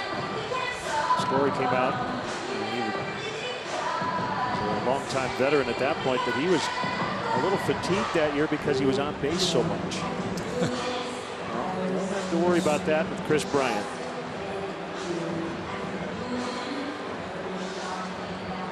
Now, coming into this start, Vogelsong far better against right-handed hitters. They were batting 184 against him. Lefties 294.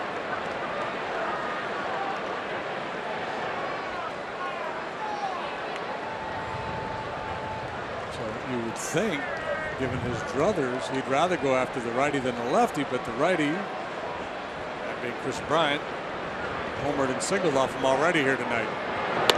Swing and a miss. Bryant has been on base now 235 times. Puts him roughly in the top 5 in the majors. Care to take a guess at who leads the majors in times on base? Times on base. 144 going into today. Joey Votto. He is 4th. Jose Altuve. He is tied for 2nd. Mike Trout. Yeah.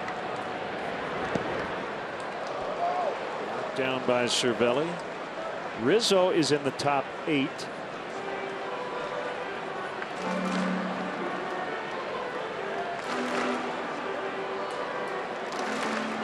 That wasn't an intentional walk to Bryant, but it was clearly a tiptoe around. Guys like Rizzo, they take umbrage at that. So, really? Really? You prefer to face me?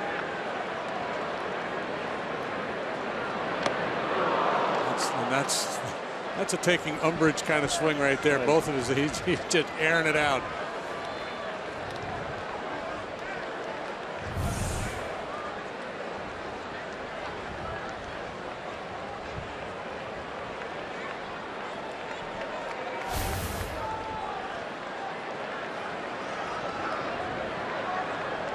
That one would have gone 450.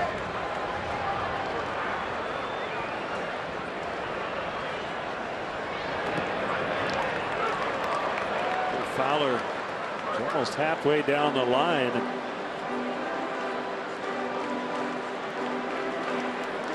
I'm sure Cervelli noticed right at first just how far down the line he was.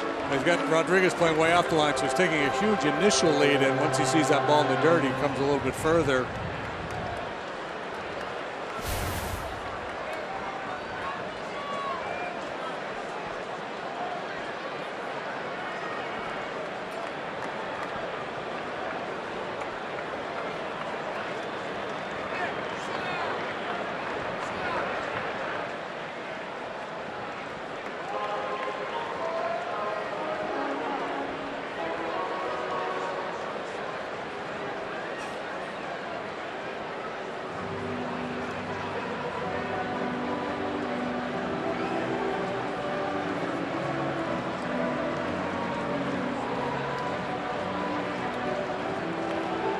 Could be on pace for a record for catcher visits to the mound tonight.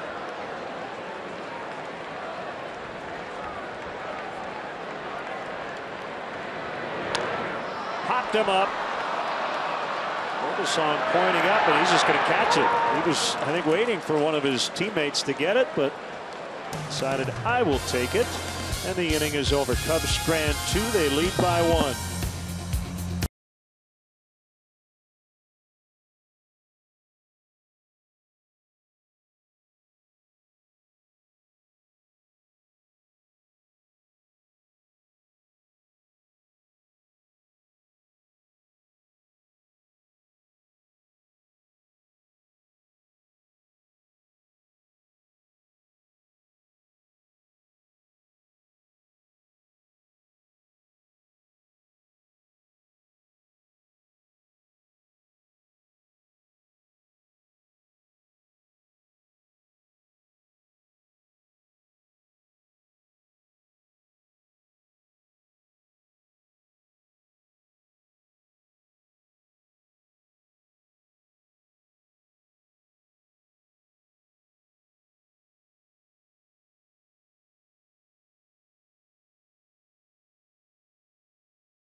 Light game report. Dexter Fowler, a big triple in that last inning this afternoon. Spent it in the community along with his wife, Aaliyah, and daughter, Naya. They teamed up with Pay Away the Layaway, a nonprofit organization at Kmart this afternoon on West Addison, and spent nearly $5,000 helping pay off back-to-school supplies for nearly 30 families. A really cool afternoon. Dexter said there was one family specifically that a woman walked up to him, a grandma, saying, "You have no idea how much this means, as my daughter quit her job 2 weeks ago to come home and take care of me.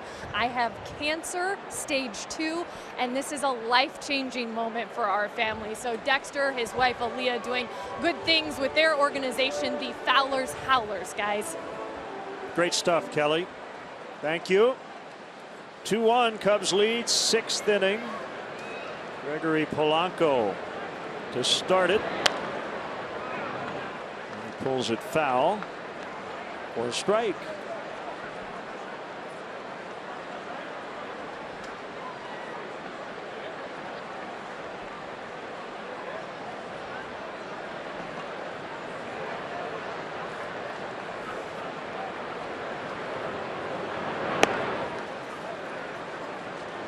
High that time. Sinker baller Trevor Cahill playing catch in the bullpen.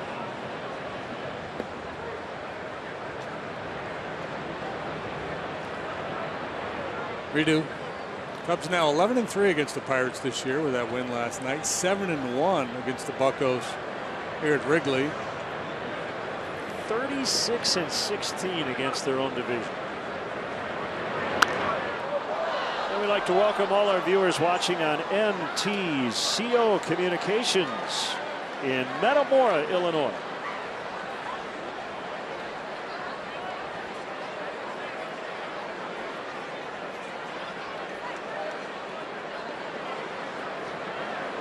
Cubs are a season high, tying 37 over 500. What are the pace to win about 102 games, something like that? 103 maybe. Yeah. Triple digits.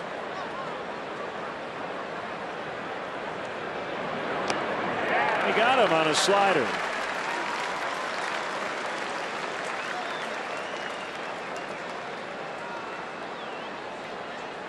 Strikeout number 5. Polanco for the second time.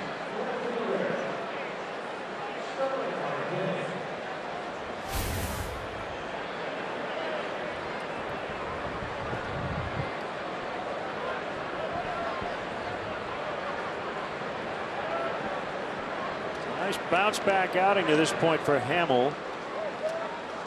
Coming off a couple of tough ones, and as we mentioned, not happy at all that he got the hook pretty early in his last start.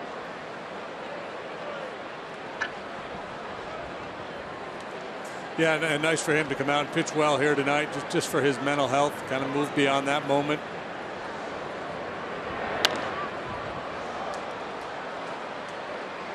Hayward for the second out.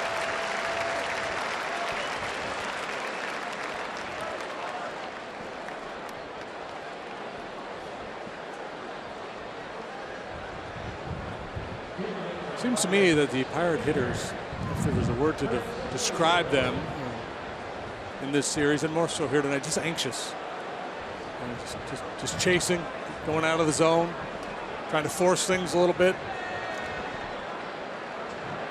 Boy, did they pay Kyle Hendricks a big compliment after the game last night. The theme in their post-game comments was basically, we were waiting for Hendricks to elevate, and he never did. And Clint Hurdle kept referring to Greg Maddux, because I felt like I was facing Greg Maddux back in the day.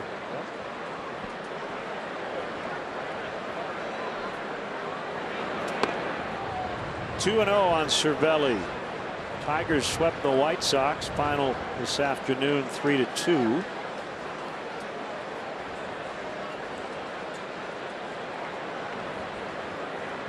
Rookie Jacoby Jones scored the winning run on a 9th inning sac fly from Tyler Collins.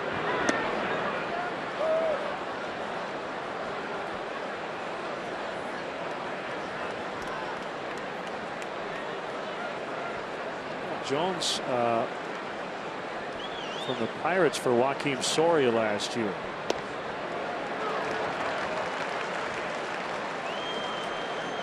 Three and one.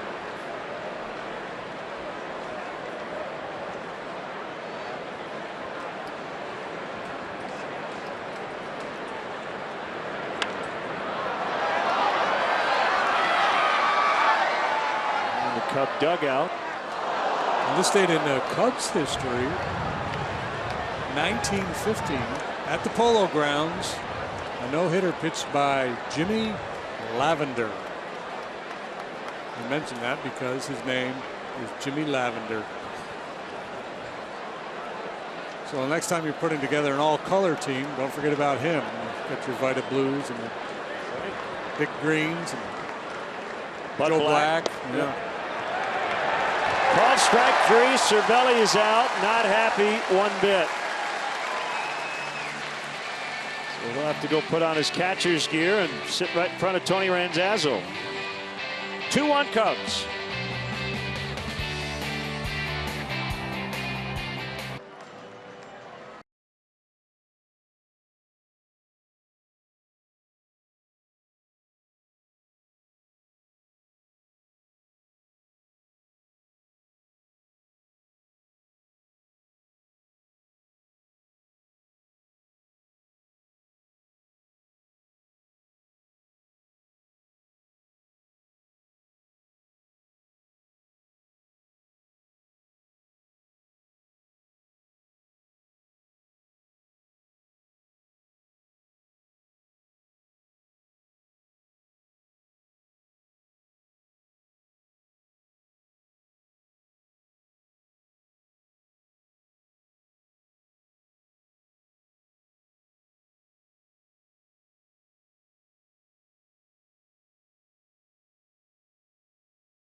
A decade ago, Northwestern tragically lost football coach Randy Walker. Now 10 years later, Pat Fitzgerald uses principles of his mentor to carry on his legacy every day. Don't miss a walk to remember tonight after Cubs postgame live on CSN Chicago. Cubs batting in the bottom of the sixth, leading 2-1. Jorge Soler swings and misses on a curve.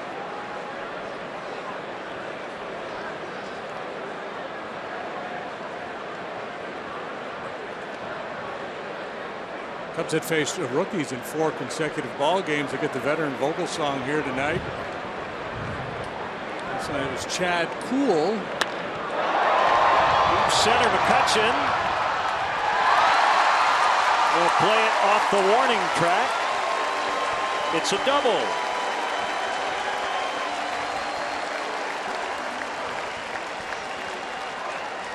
And the best kind, a leadoff double. Cubs look to extend their lead here. We talked about McCutchen playing so shallow. No chance at all to run that one down.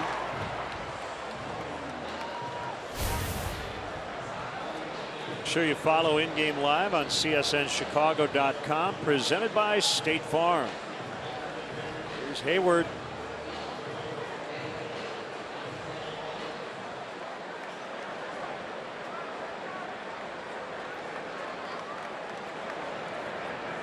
And the pitch. Center field base hit. Soler is going to be sent by Gary Jones.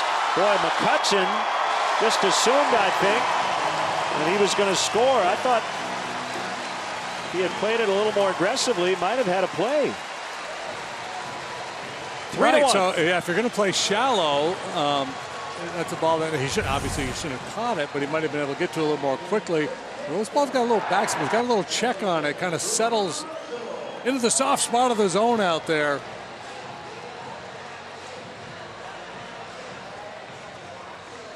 Comes Ray Searage.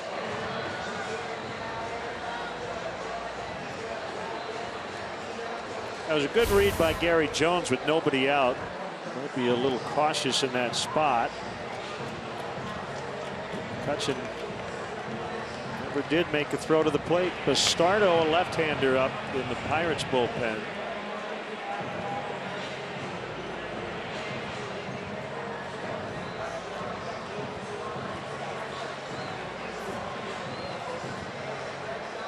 Here's Russell. Another big win for the Mets, 5-2. They beat the Marlins. They've taken the first 3 games of that big 4-game series. Bases clearing double by Kelly Johnson in the bottom of the 8th. The big blow.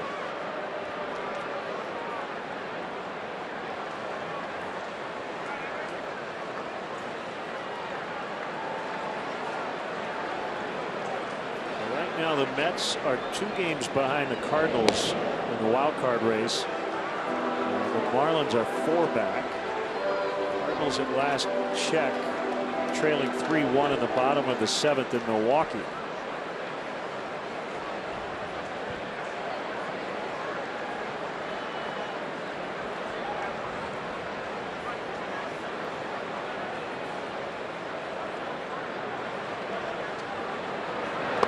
Swing and a miss. Ricky Nolasco with a Maddox tonight. Oh, he didn't even throw 100 pitches. A shutout, 94 pitch shutout. The Reds.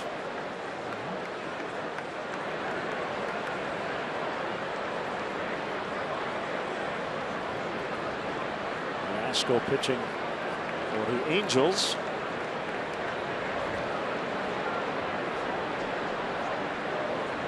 So that's a series sweep. Yeah, see, so the note I see here, it says Maddox is a shutout with fewer than 100 pitches. I thought it was just a complete game with fewer than 100 pitches would be a Maddox. Got to be a shutout. It's got to be a shutout. So I thought that would be a golden Maddox or a supreme Maddox. I thought it was just complete. What's a complete game with less than 100? That's got to be something. Yeah.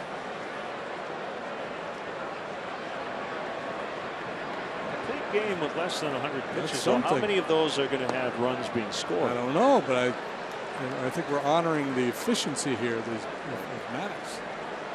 I think we should have 2 levels. Okay. How about a Mike and a Greg? Although he pitched a lot in relief, didn't he? Yeah. Mike pitched a long time. Maybe a complete game less than 100 pitches could be a Glavine, and then if it's a shutout, it's a Max. 3-1 on Russell.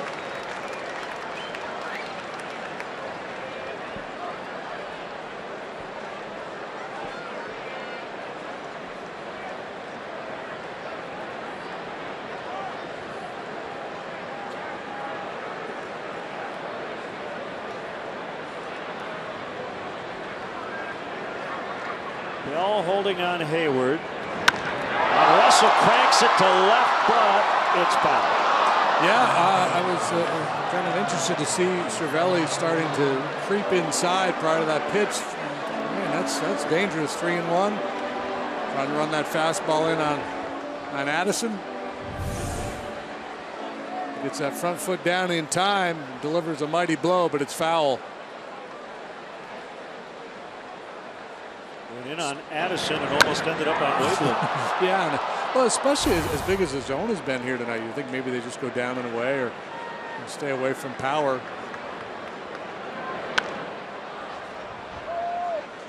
I'm over on a change up there.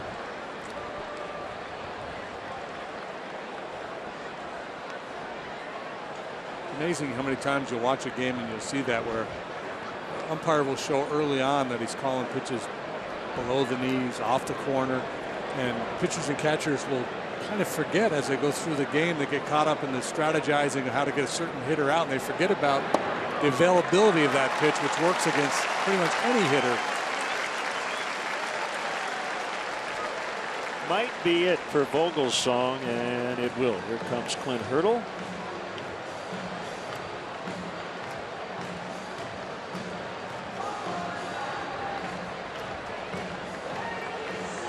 He wants the lefty. Cubs have 2 on. Nobody out, already a run in, leading 3-1, and we'll be right back.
Day now at the Sheraton Grand Chicago for the 2017 Cubs Convention.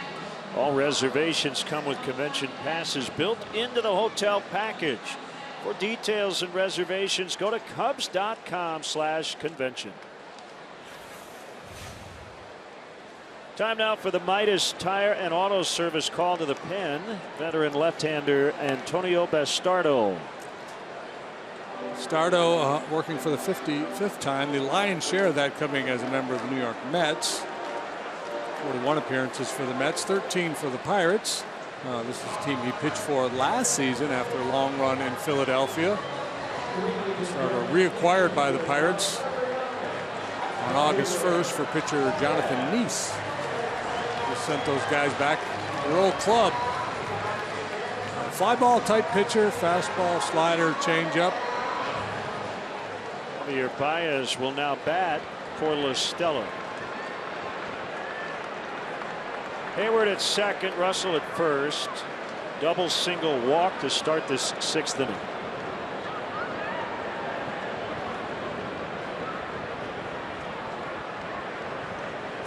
And the pitch.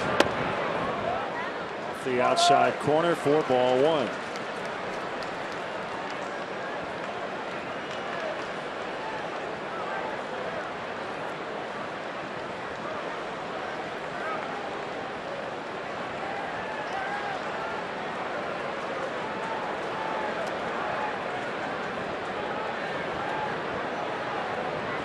Really taking his time from the set position. Baez pops it up. Infield fly rule in effect. As Mercer camped underneath. 1 out.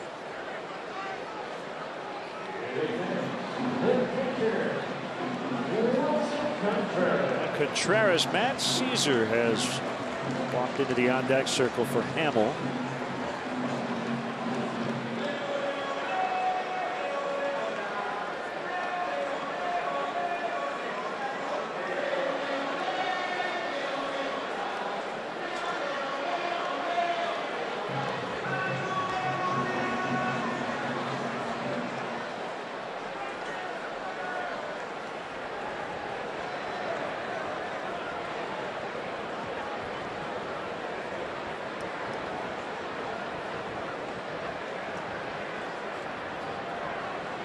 Stardo has a sign from Cervelli.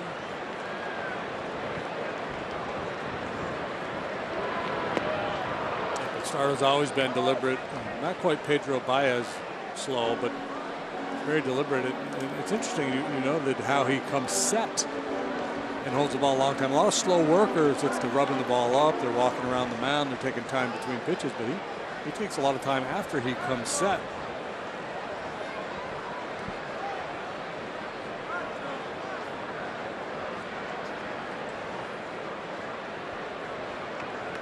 Step out. Gets away on a swinging strike 2. Forward with a big turnaround third.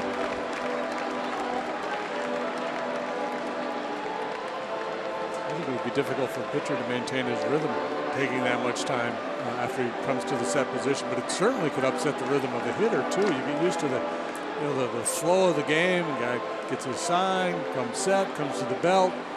Usually, you know, a beat or two later, here he comes.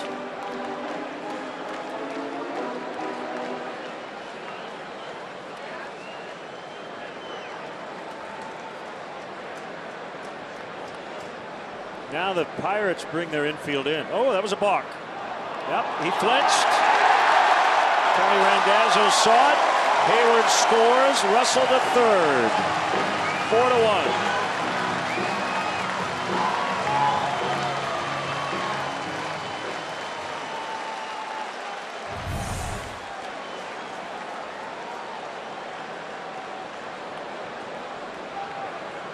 Right there.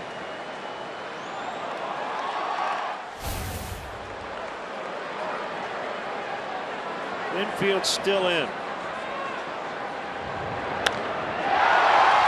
shot left field. And it gets past Marte. Russell will score. Contreras to second. He's got a double. 5-1. Yeah, getting some separation here in the bottom of the 6th, stringing together quality at bats against first Vogelsong and now Bastardo. This is a slider. This is headed to the dirt. Contreras went down and elevates that low slider. The Gold Glover Marte can't make the play.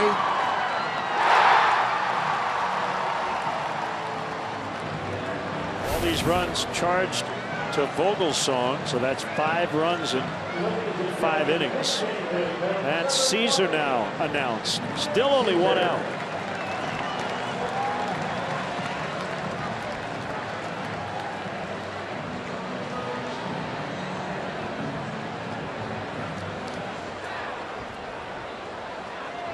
For the record, I hate that balk call. Yeah, I know. We've talked about it before.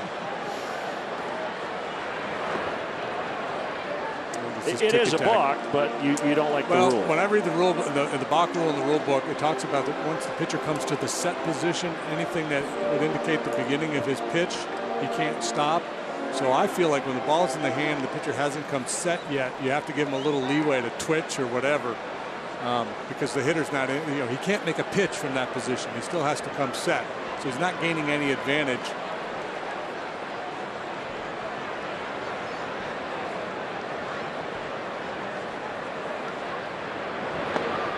If once he's set and holding like that, if he does something and then stops, I'm okay with that. Because the other part of it is like an elastic clause at the end of the balk rule that says the umpire should consider the intent of the pitcher, whether he's trying to gain an advantage or not. And with what he did, I don't see whether there's any. He's not trying to gain any advantage. He's not trying to deceive anybody.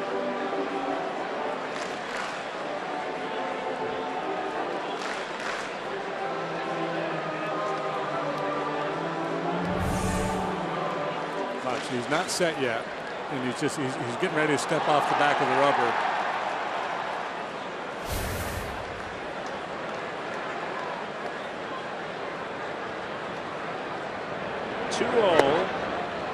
Three balls, no strikes. Also notice that the umpires, when they call a balk on somebody, they do it with a certain level of vengeance. Like, don't you dare balk in my presence. Don't you try to get away with that on my watch, young man.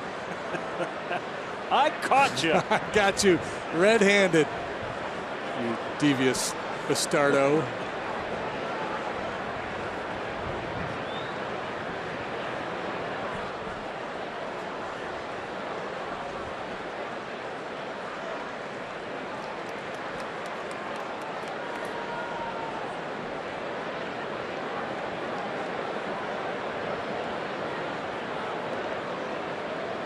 Green light him. Ball four.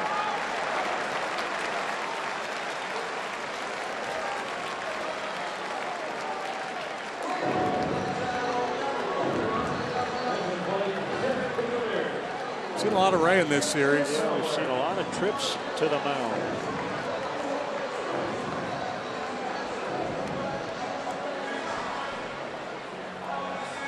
Fowler will bat righty against the left-hander Bastardo. Time now for a PNC Bank upcoming game schedule.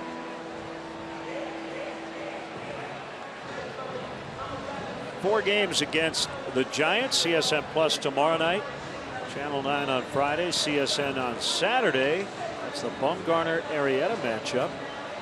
And then Channel 7 on Sunday before heading off to Milwaukee for a noon start on Labor Day.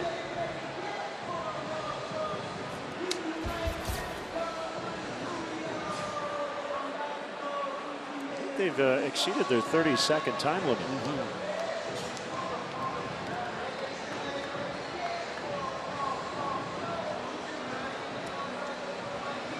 Pirates go home after this ball game and host the Brewers. They just got done sweeping the Brewers in Milwaukee. Place where they had really struggled in the past.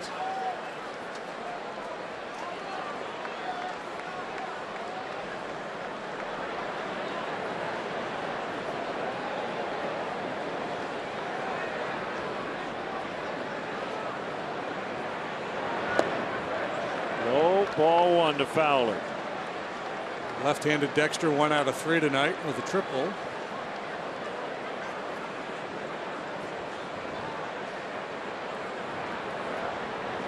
Right-handed Dexter's batting .301. .266 as a left-handed batter prior to tonight.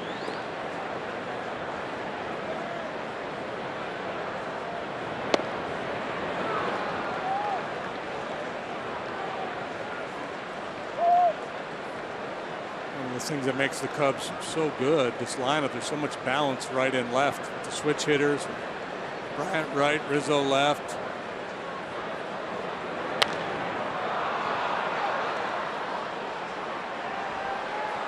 Polanco will call off Harrison.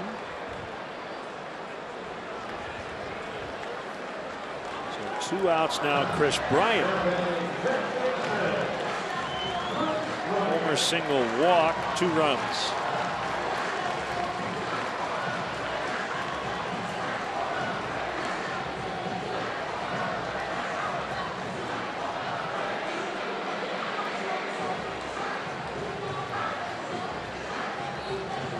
National League leading 36th home run. Are you kidding? Really?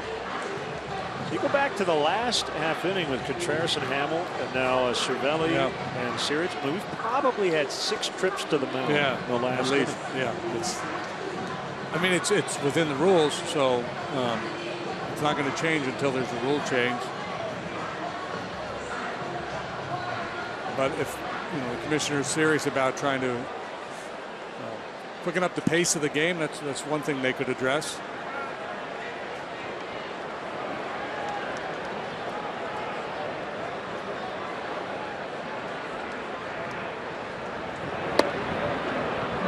Ball 1. You like my idea of any mound visit by anybody other than the pitcher? It's a ball. Batter forgot the signs, needs to talk to the third base coach. It's a strike. You can do it, but you got to pay a price. Either that or a cash donation to the Retired Broadcasters Fund. Yeah, I'm up. You get a lot of purists screaming, there's nothing wrong with baseball. Leave it alone. We don't mind 3-hour games. I don't mind 3-hour games. I like games that move along. I like the pace. So anything that increases action. Yes. I'm on board with.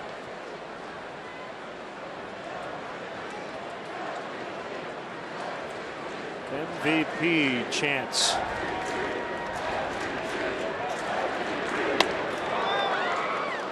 One and 2.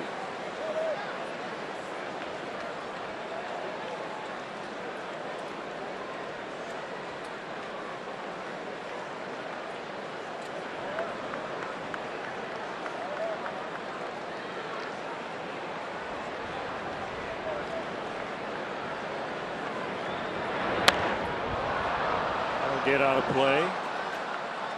I wouldn't balk at getting rid of the intentional walk in terms of having to make the pitches. It doesn't happen every night, but yeah, I mean, 1 in 1,000 intentional walks, a guy will throw one away. Is that enough to keep that in the game? Probably not.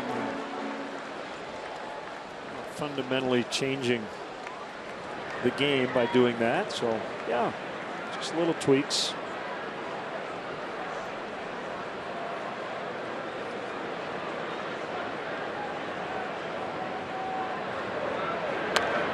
That's Cervelli's tapping the dirt. You see the location of that pitch. Yeah, but starting one of those guys, got a little bit of a short arm delivery. He likes to elevate the fastball, has a hard time getting the ball down. As I mentioned earlier, he gets a lot of outs in the air. He is susceptible to the long ball. Allowed 9 home runs this year in 53 innings of work.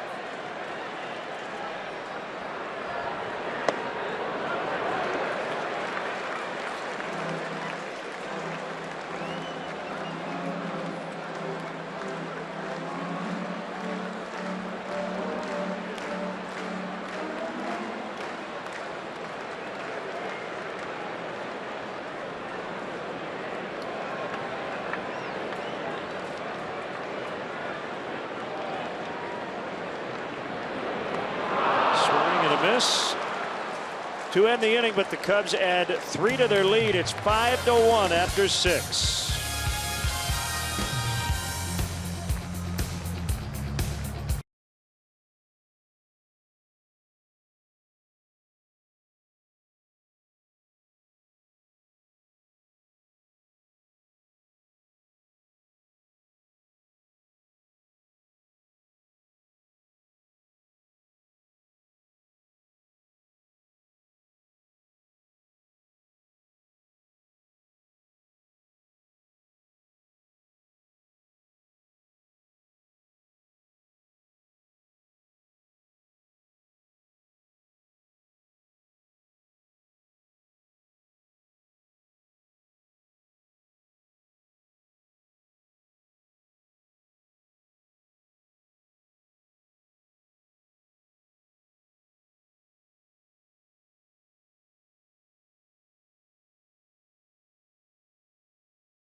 Same for Baez at second. Sinker baller Trevor Cahill will pitch here in the 7th, and Hall of Famer Fergie Jenkins, greatest pitcher in Chicago Cubs history, has joined us in the booth. How are you, Fergie? I'm fine. How's everything, guys? Great. Good. Having fun? Oh yeah, definitely. The Cubs are having fun. Man. 30, let's see, 47-19 at home, best record in baseball at home. 84-47 overall, and they're not taking their foot off the pedal either. No, they have really done well. Inside to Rodriguez. Ball 1. Rodriguez, Mercer, and a pinch hitter for the Pirates. Going off the plate again. What's going on these days, Fergie? The foundation? Any? The biggest thing is we're here for the Ron Santo JDRF. They're going to have a dog. We're trying to train and raising money for that particular situation, which is an outstanding, I think, idea that I think Vicky Santo came up with. Right. It's a diabetes alert dog. Correct. Pretty neat. We're going to be signing, I think, a couple of different turnstiles in the next couple of days. Okay. Which would be outstanding.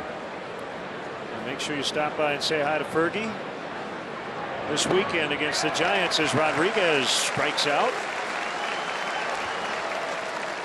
Nice comeback by Cahill. Fergie and friends signing. You got. I'm not sure. Lee Smith's coming in, but I'm not sure if he's going to help me do some signing. But I'll be out there. I have my foundation. We got a couple of employees out, and Carl Kovacs is down here with the foundation, and Vicky Santo will be around. And it's always good to have Vicky. She really enjoys doing that also, which is really nice. Absolutely, and keeping the legacy of her husband Ron alive and well. We talk a lot about how much Ronnie and Ernie would have loved watching this team. Oh man, it's been outstanding. They'd had smiles on their face from ear to ear. They are really playing well. 1-1. 2-1. So Cubs are playing the Pirates. Always think about Roberto Clemente and those great teams in the early 70s. They had a good ball club. Backhanded play. Bryant, throw to first is late. Infield hit Mercer. Tell us about somebody on the Pirates that maybe people don't talk about enough, those particular clubs. Well, Jesse Gondard caught quite a few games. They had a guy named May with another catcher, along with St. Guillen. Willie Stargell was always tough to get out. I mean, they had a good ball club. I didn't get a chance to face Parker when he was with the Pirates. St. Guillen had a reputation of being a real good bad ball hitter. Was that legit? Yes, I bounced a curveball and he hit a double over Ronnie's head. I mean, he swung at anything. He didn't have to throw a strike, and I tried not to get it too close to the plate because he was going to challenge it with that long bat and swing. But I mean, make him hit the ball. Don't walk him, because he was up there to swing the bat. They called him the Lumber Company for a reason. They were Rennie Stennett. They had a bunch of good players. Hebner? Hebner was on that ball club, but before the two individuals that were the shortstop, second basemen, they had Mazeroski at second and Gene Alley at third. I mean, at short. So they had a good infield. They had a really good hitting ball club. I think later on they had Richie Zisk. They had some guys. Al Oliver, right? Yeah, Al Oliver, Roberts. They had some guys that could swing the bat, and they weren't bashful either. They come here to Wrigley Field. They wanted to pound the outfield. 2-1 on Matt Joyce. So you'd have pitched at Forbes, yeah?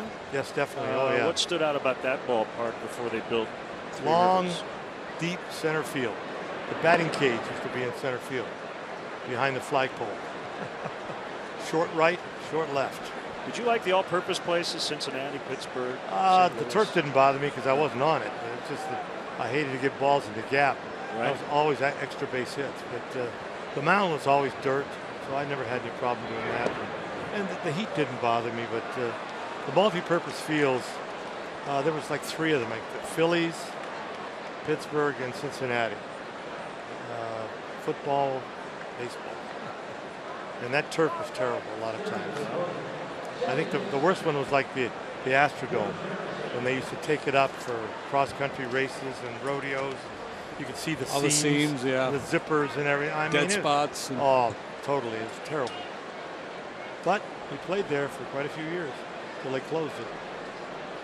There's Harrison with 2 on and 1 out in the 7th.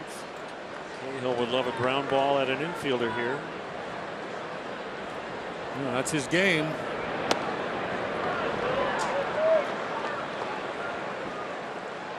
Well, JD and I would love to see baseball return to Montreal. And hopefully one day it'll happen. Got to get a ballpark though. Yeah, I think they've got maybe a piece of ground picked out downtown Montreal, but it's going to take a lot of money, a lot of corporate money, and maybe individuals. But they want baseball back again. Grimm and Wood up in the Cubs bullpen.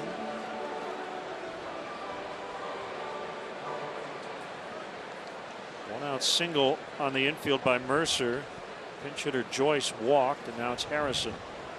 1 ball, no strikes.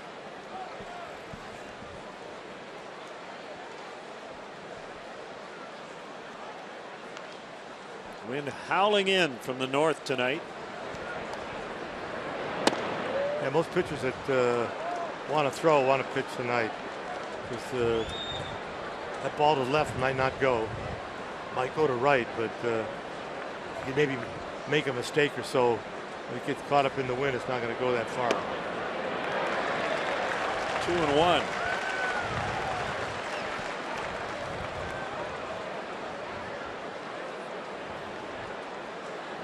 Cahill ready, but Harrison is not.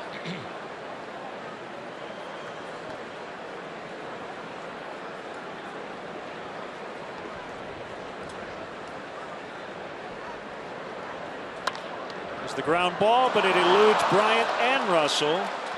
Mercer's going to be held by Rick Sofield at third. So they're loaded for Josh Bell.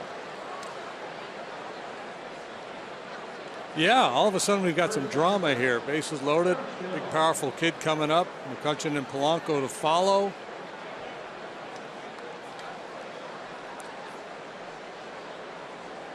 Spazio making sure everybody's ready in the bullpen. Yeah, if Joe wants to go that route. And Joe just sent Contreras out there to buy a little more time.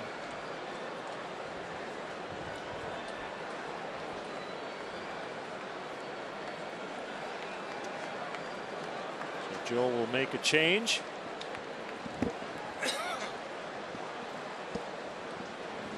You know, this is the kind of game right here when all you have to do is throw strikes. You know, make them hit it. Yep. You know, you've got a 4-run lead, and you just got to, as they say, put the dagger in them. Well, we'll see if Grimm can do that when we come back. 5-1 Cubs in the 7th.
An auto service call to the pen.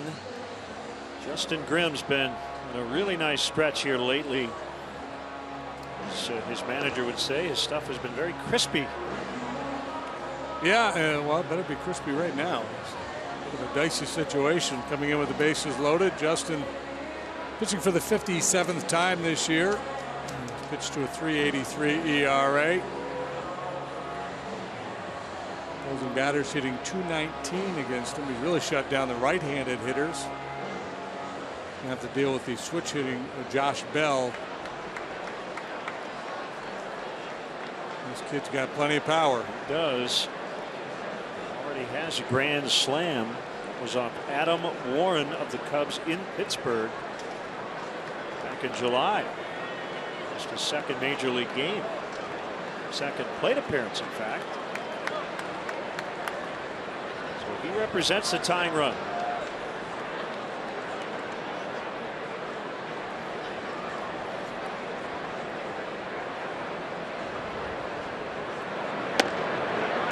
Fastball misses off the inside corner. He got all of this pitch.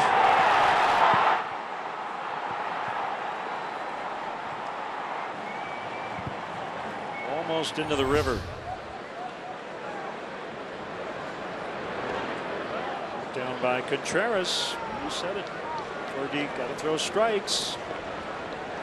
Yeah, it's, you know, you get yourself in a hole by pitching from behind, and hitters love to have that advantage, the hitter's count. I mean, they could be a little more selective, and like you say, there's no place to put them. I mean, you got to throw strikes.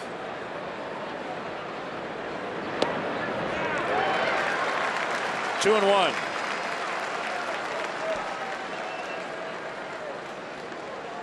Two singles and a walk off Cahill. Pirates threatening big time here in the seventh. Bounced wide of first. JD, the out pitch for Justin Grimm's the curveball.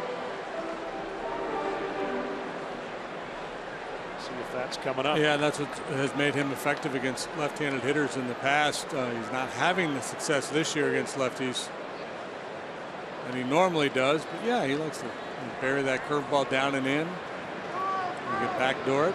He's thrown two in the sequence. There's another one. Did he swing? He did not. Yeah, this kid, he's kind of got that calm, high pressure situation.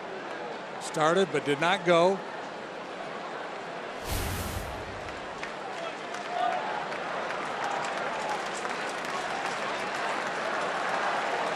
Three and two, the base is full. Another curve, called strike three. There's an outstanding pitch right there. Clutch pitch. Yeah, a lot of confidence in that breaking ball. Bell thought it was down and in a little bit. He's got a legitimate point, but it was a quality pitch. I don't know how he took it.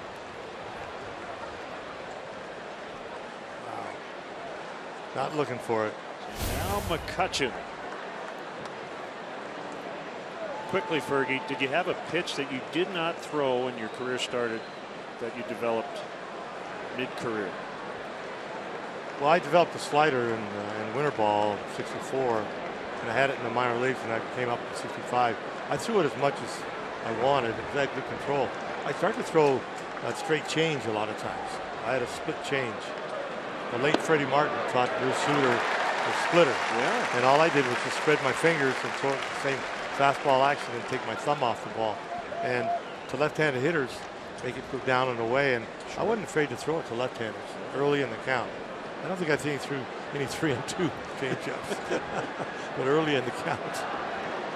0-1. McCutchen could not hold up.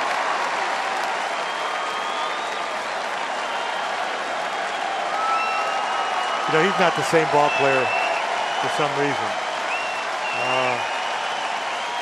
After winning an MVP and really playing well, he's hitting way below his average. Down 0-2 here. The pitch way outside. JD mentioned this Pirate team, and McCutchen tonight, they've been a little anxious.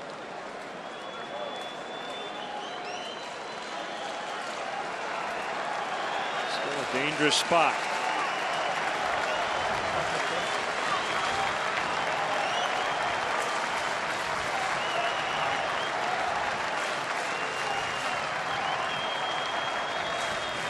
Him ready.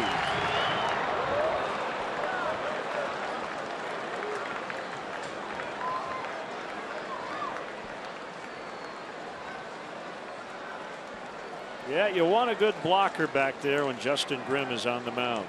Curveball. Contreras can block the ball. That'll save you a lot of time. You don't want that pass ball in that situation.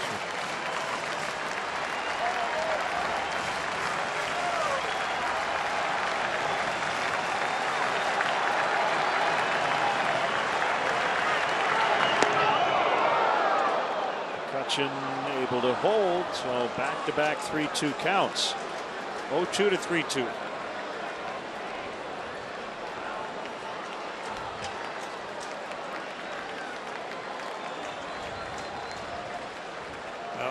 Clearly, if you're McCutchen, you can't sell out on a fastball here. You saw what he did to Bell. You know his reputation. Curveball is his best pitch. Doesn't mean you won't get one, but you have to protect against the curveball. This is a confidence pitch right here. I mean, you got to know what you're doing with it. And you want it over the middle of the plate.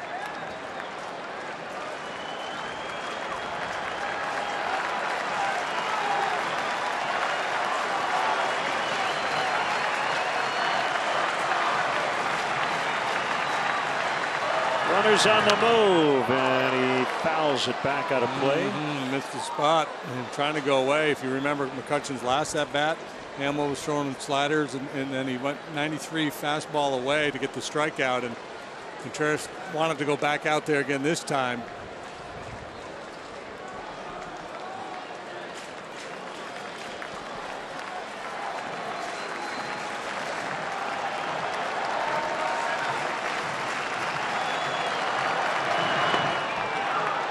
He held. It's ball 4. So McCutchen will get an RBI on the bases loaded walk.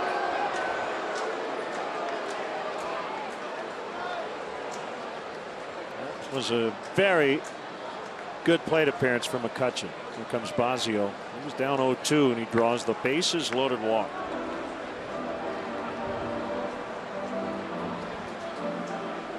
So 5-2 now.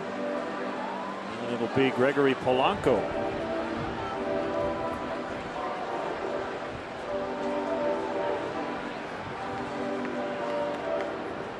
Meanwhile, in Milwaukee, the Brewers beat the Cardinals 3-1. It's good news for both the Cubs and the Pirates.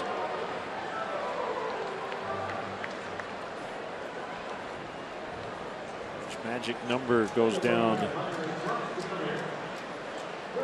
17.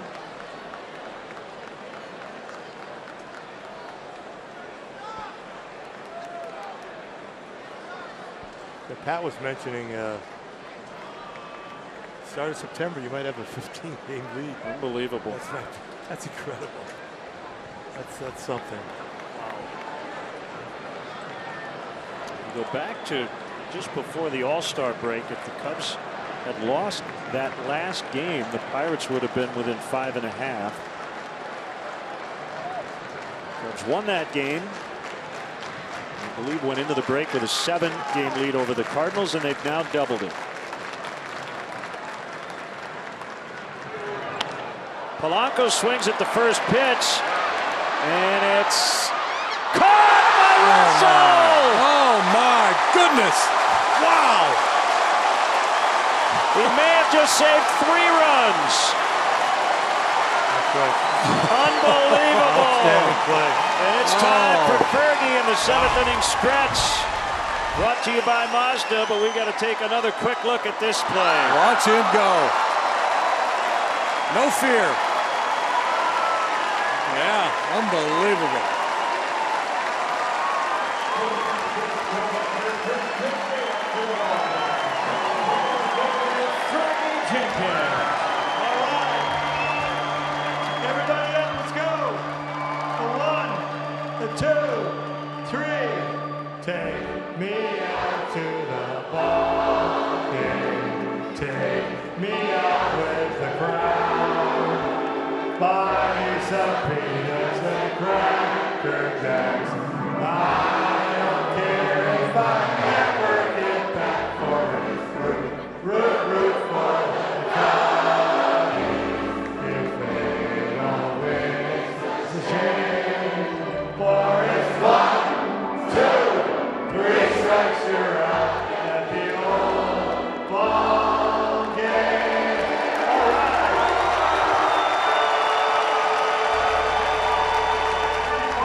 Russell do his thing. Look how quick the break is.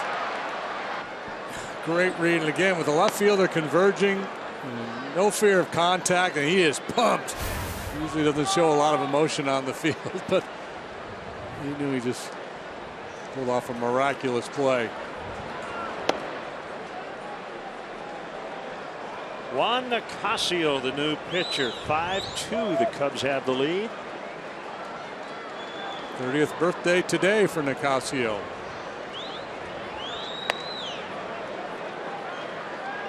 Two and one on Rizzo. In the rotation earlier in the year, moved to the bullpen. 35 games, 12 starts.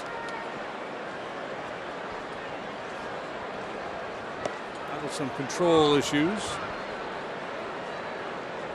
Off and on throughout his career, he's always a little bit of a high walk rate.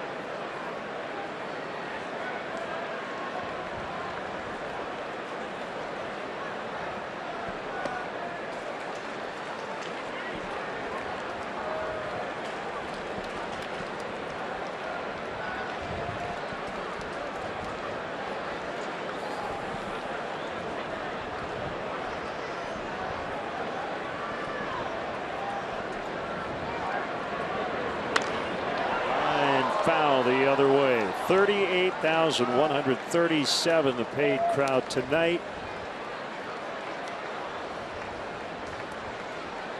We just watched one of the best defensive plays we've seen all year.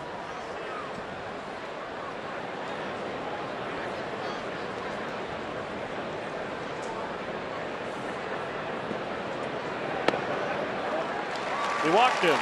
It would be interesting to get his perspective,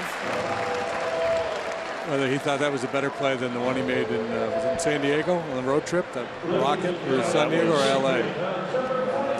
San Diego. Will Myers, right? Yep.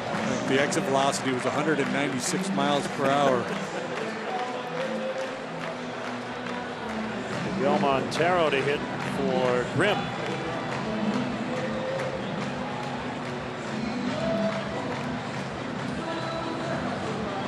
Nice series for Miguel. Came off the bench, game-ending base hit on Monday. 1 for 3 with an RBI. Caught a shutout last night. And he looks at a strike. The other thing about that Russell play, it came in an inning where it was kind of a slow, laborious inning. We talk so often about how it usually has an adverse effect on defenders. They don't react quite as quickly. Not the case with Russell in that play.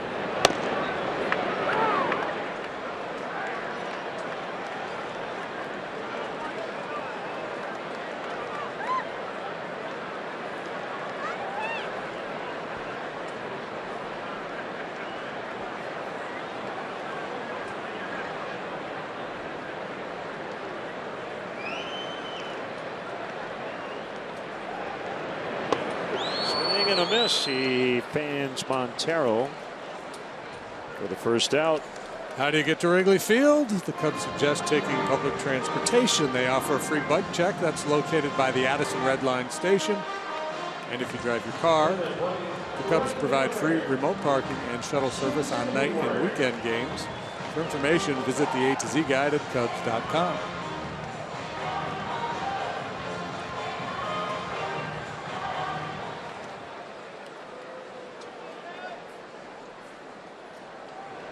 Batter is Hayward. Casio began the year in Pirates rotation. Up to the bullpen in June. A line shot out into left center. Rizzo makes the move toward third. Throw goes to second to keep Hayward to 1. Third time on for Hayward tonight.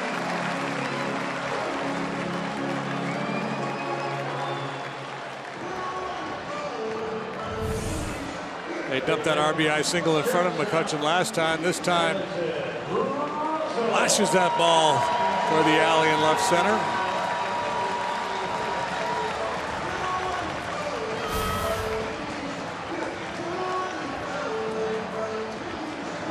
Nice hand for Russell.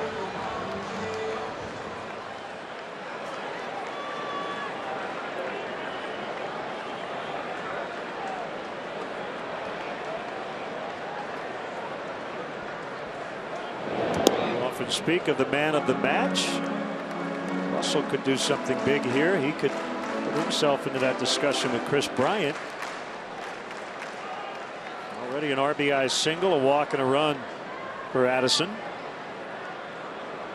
Jason Hammel, 6 innings, 1 run tonight. Cubs pitcher of record. So you're saying this has man of the match implications? Possibly. Plate appearance. Say he made up for the first inning error. There have now been 10 walks issued in this ball game, 5 aside. At the start of this game with Tony Randazzo's strike zone, that seemed impossible.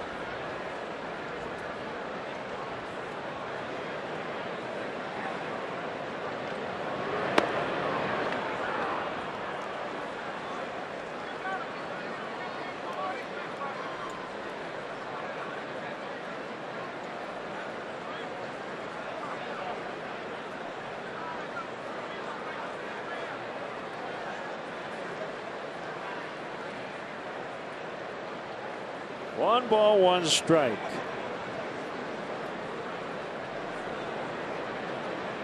Casio throws, fouled back.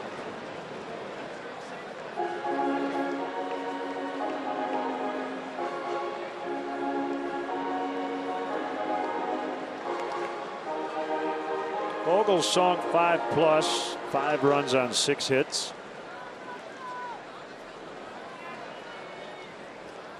Stardo, scoreless inning.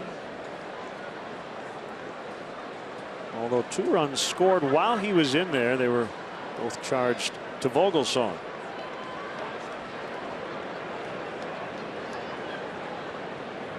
One-two in the air. McCutchen drifting, and Rizzo should be easily able to score, and he will. Sacrifice fly for Russell. Comes back to a 4-run lead.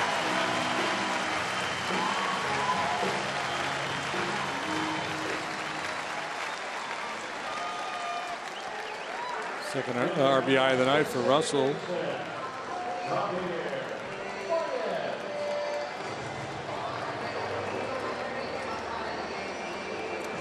Casio, a former Rocky.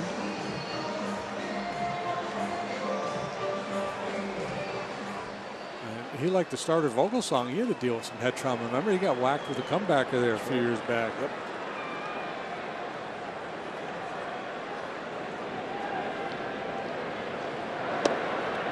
He got hit and then he fell to the ground, and then it was a neck injury that was the big thing. Yeah. Yep. Very dangerous, very scary. Fractured vertebra in his neck. That was in 2011. Hit by an Ian Desmond line drive.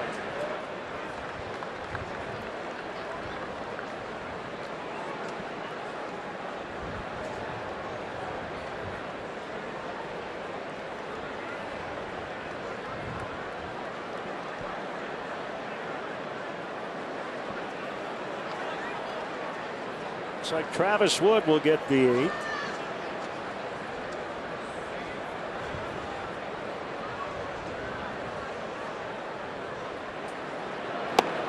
Two and one to Baez.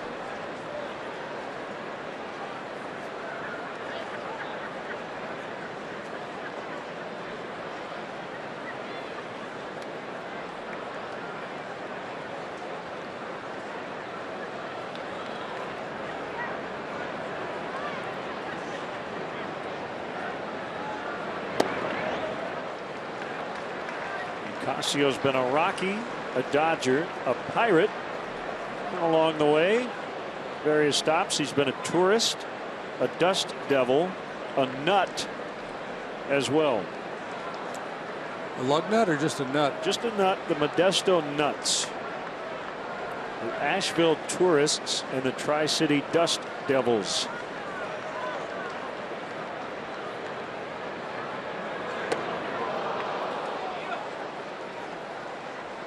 He's from the Dominican Republic. And you hear a lot of San Pedro de Macorís. He's from San Francisco de Macorís. I didn't know there were multiple de Macorís in the Dominican Republic. Yeah.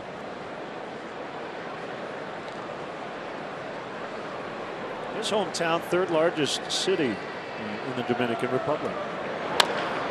Bounce toward the middle. Hayward was on the move. Mercer off balance throw gets Baez, and that will end the inning.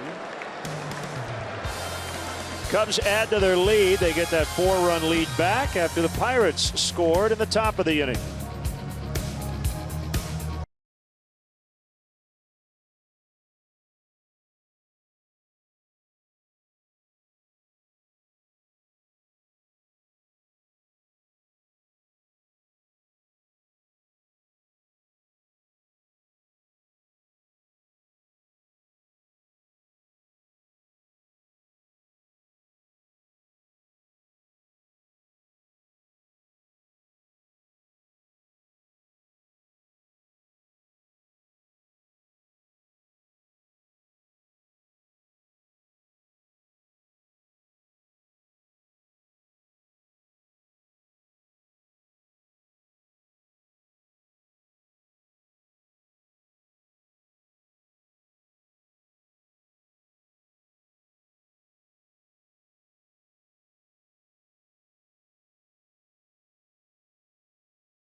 Mike Montgomery takes a start for the Cubs. Buster Posey, Brandon Belt, Hunter Pence, Bruce Bochy. The Giants are in town. Join Cap and Holly before the first pitch on Cubs Pregame Live, presented by Fields Auto, starting at 6:30 on CSN Plus. Brandon Crawford. He hits it high. Wayne Kuiper, Mike Krukow. There's Travis Wood. Actually, I don't think Kruk's going to make the trip, unfortunately.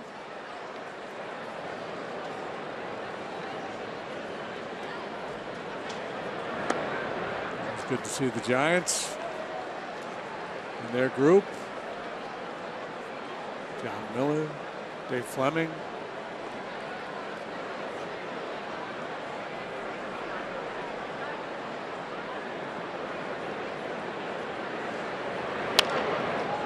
Right field for Marte. It's foul.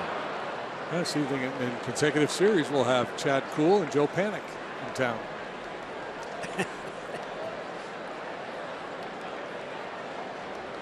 And it's getting time to panic for these so-called bubble teams.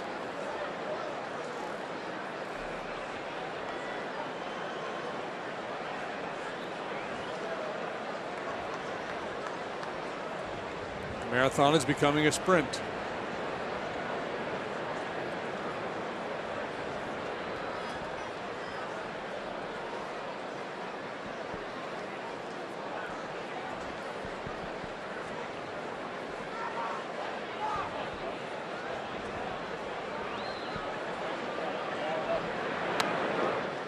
Still 0-2. So Travis been introducing that slow curveball a little bit more into his repertoire here lately. I don't think he threw that one where he wanted to. And elevate the cheese.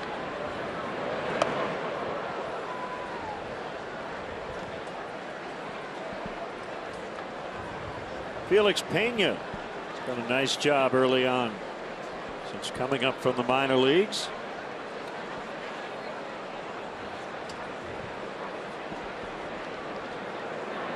Swing and a miss. Strike three.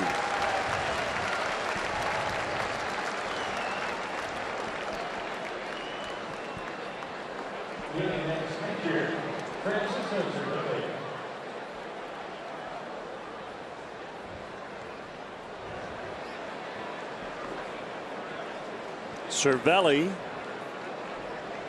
has played the entire series back to the plate for the Pirates.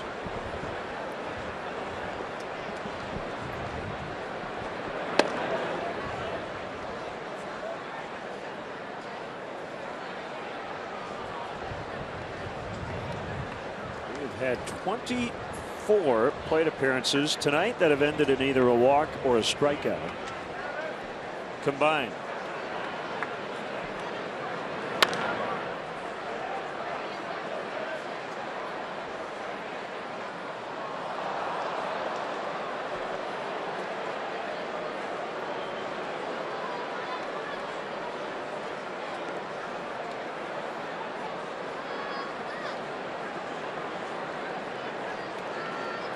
One ball, one strike.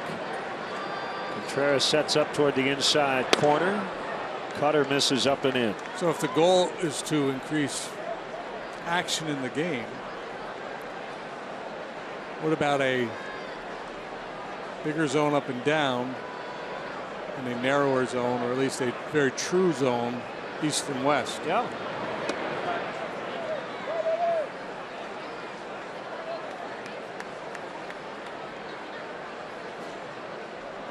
Theoretically, calling the horizontal part of the strike zone is a little easier because you have a plate, right? Mm-hmm. Yeah. Vertical parts, every player different height. Mm-hmm. You're kind of guessing a little more, I suppose. Mm-hmm. So yeah.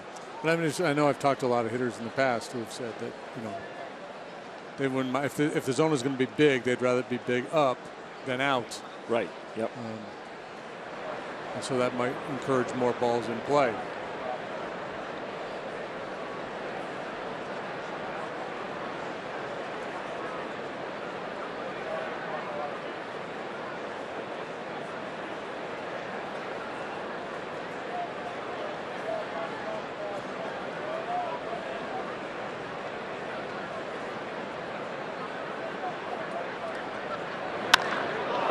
drilled to deep left in the corner.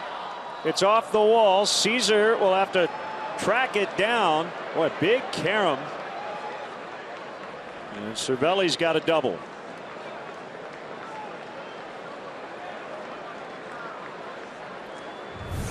For a minute there, it looked like he might have his first home run of the year, but he comes up a little bit short off the base of the wall. He'll settle for a one-out double.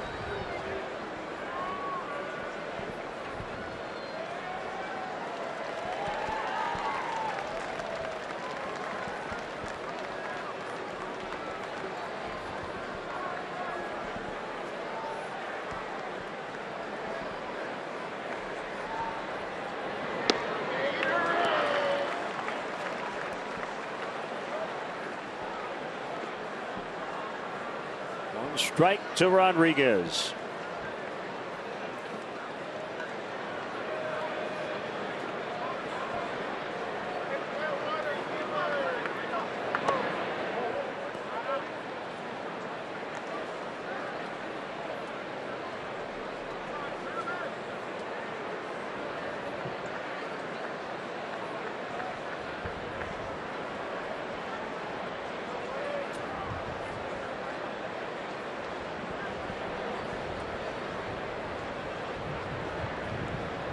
Gets a sign from his catcher.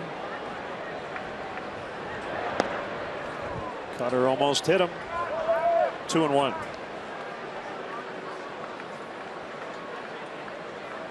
Nationals beat the Phillies 2-1.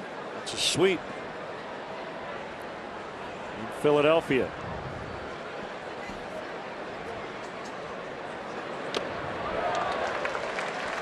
Two and two. Held the Phillies to 3 runs combined in that 3-game set.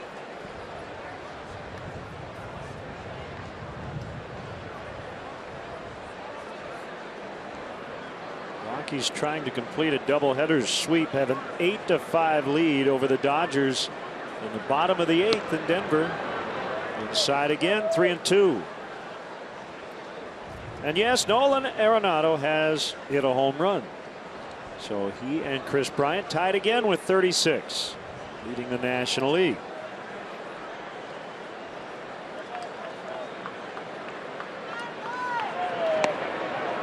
He walked him.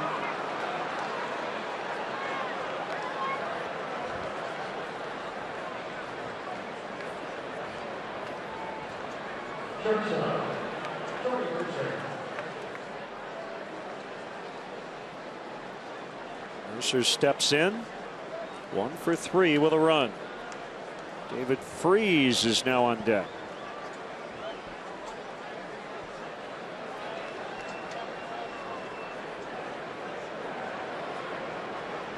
Two on, 1 away, and a strike.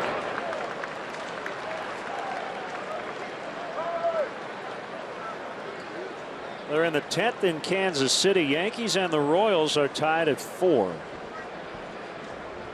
Sanchez go deep yet? No, but Starlin Castro hit his 19th.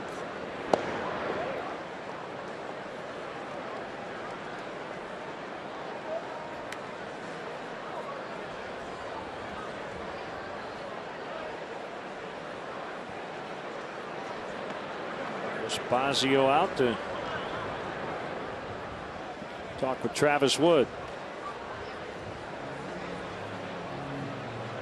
A little talking going on tonight.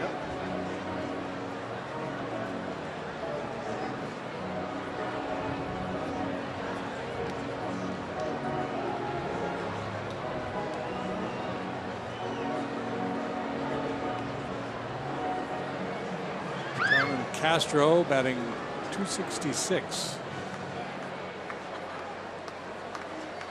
19 home runs. That's a career high. Best year he had with the Cubs in that department. 14. He did it twice.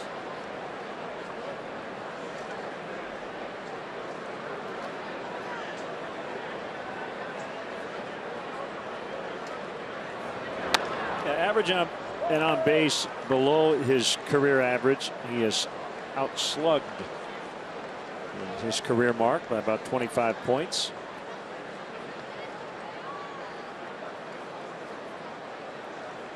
And normally you see that kind of a boost for a hitter joining the Yankees who hits from the left side of the plate.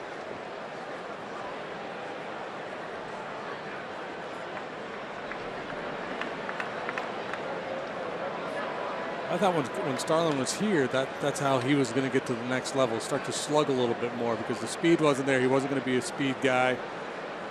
You know, I don't think he was ever going to be a high on base guy. We've seen enough. You know, we've been around long enough. The chances that he would make great improvements in that area not there. But I thought there was more power in there.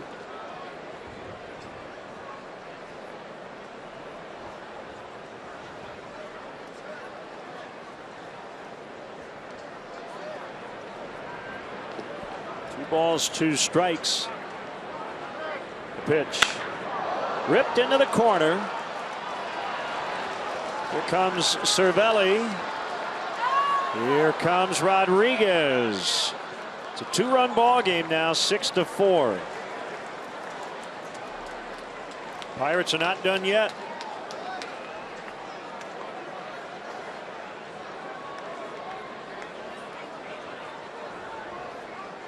No, and as Freese gets announced, Joe will come to the mound and make the change.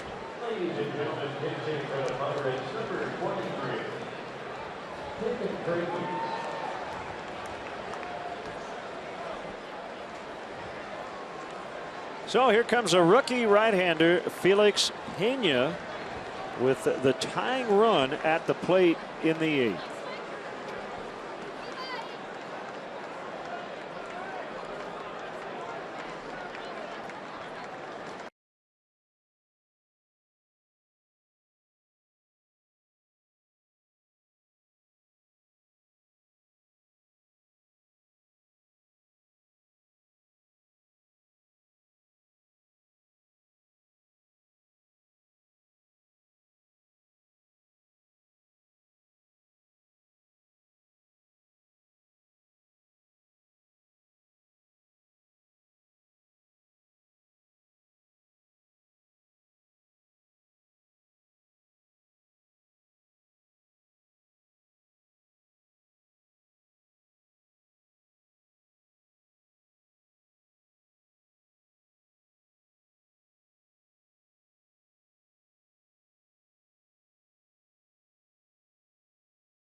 Tire and auto service called to the pen.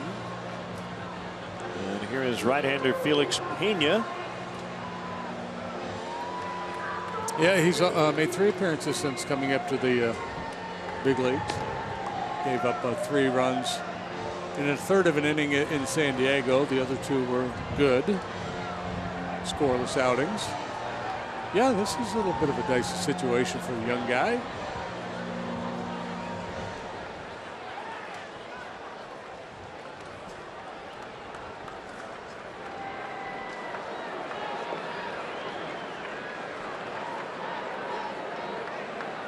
David Freese off the bench.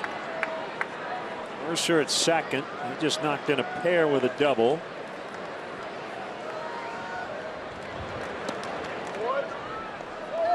And outside, ball 1 on a breaking ball.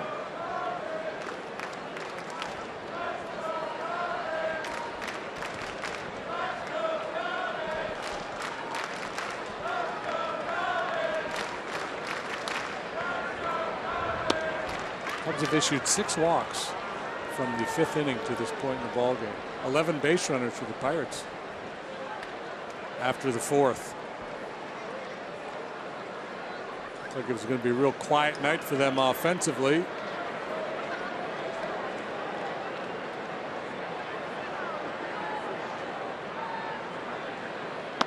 3-0. Harrison on deck.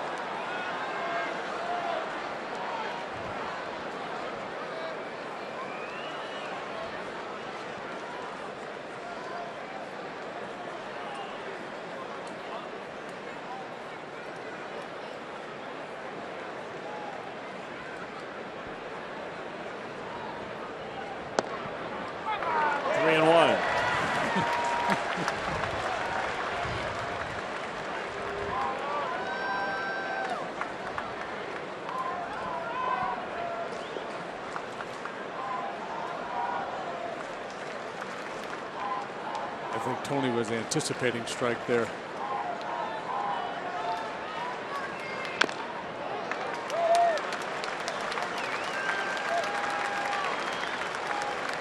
Three and two, one away. Top of the eighth. Felix Ricardo Pena, 6'2", 185. And he is from San Pedro de Macorís in the Dominican.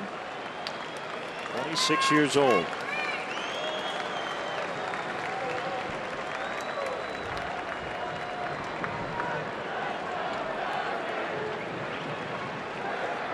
Signed with the Cubs back in 2009. The pitch. So organizationally, one of the longest tenured Cub players here. So is the guy behind the plate, Yeah. Wilson Contreras.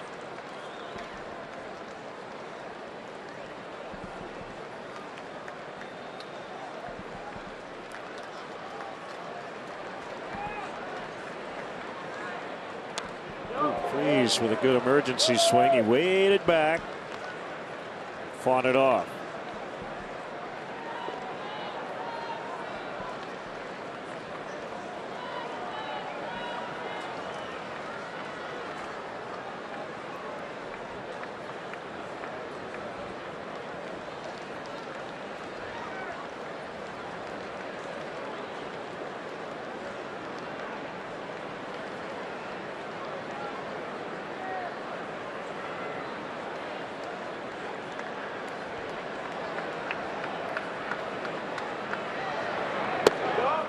Ball four.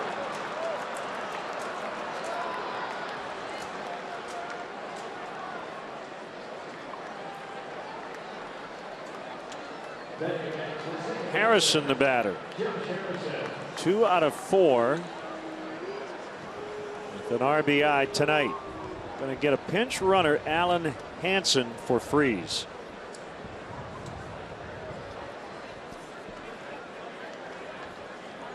Yeah, he's a speedster. His best attribute, a good defender, plenty of speed. Just called up the other day. Yesterday being the other day. Technically correct.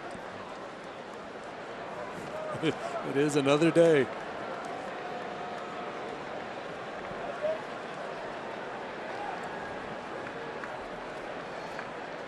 Pirates trying to rally late. They've already scored twice this inning. Fastball strike. Yeah, and Clint Hurdle in go for it mode here. Aroldis Chapman in the bullpen. Now, whether Joe uses Chapman tonight or not, I don't know. But if you're Clint Hurdle, it's certainly something you're considering. So everything he can do here to do damage in the eighth is his thinking.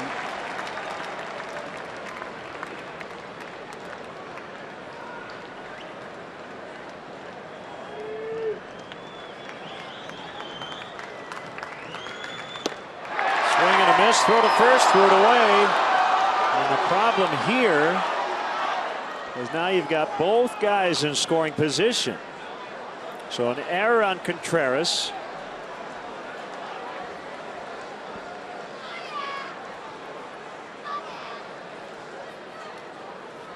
And a game that felt pretty comfortable is definitely not, as Harrison strikes out. Here's Bell.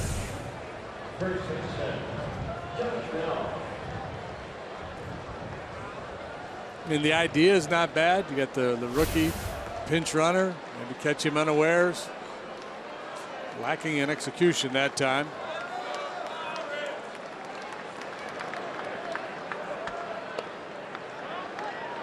low for ball one. Like Josh Bell, a lot of guys that when their practice swing is just kind of measured, rehearsed. Their the swing path. His practice swing is he's going to break the pinata every time. Yeah, he's trying to hit Lake Michigan. 1-1.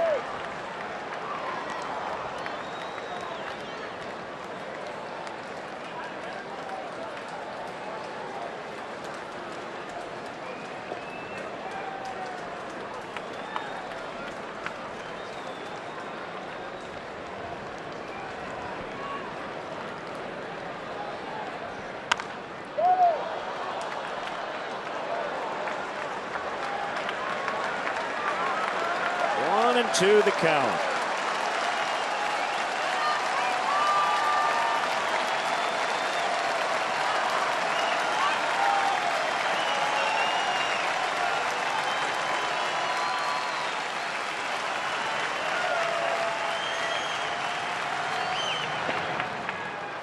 Now 2-2.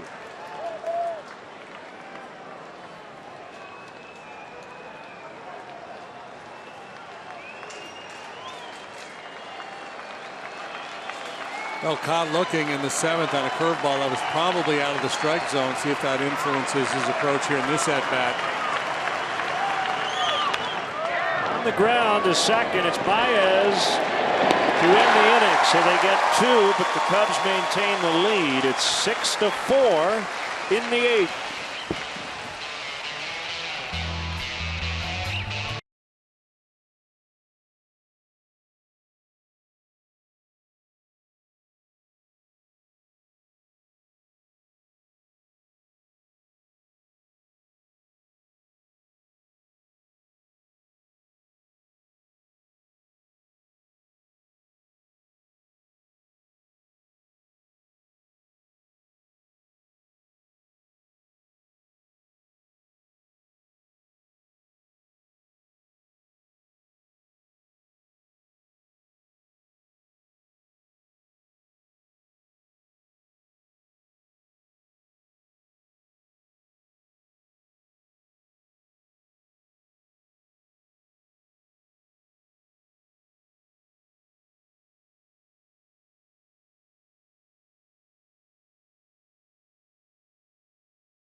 Bottom of the 8th, Cubs leading by 2. And a big right-hander, Jared Hughes. Yeah, he's going to huff and puff and blow your house down, man. He's very intense out there. He's 0-1 with a 348. In 44 innings, he's allowed 51 hits. He gets a lot of outs on the ground. Good sinker. Jason Contreras. And the answer to the question of Aroldis Chapman, he is loosening in the Cubs bullpen.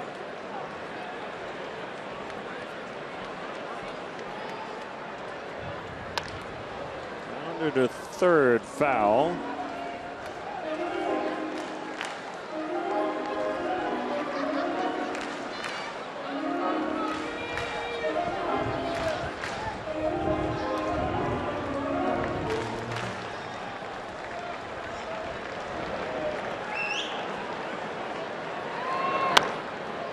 Number back to the mound, gloved by Hughes. He'll run it halfway and flip to Bell for the rest of the distance.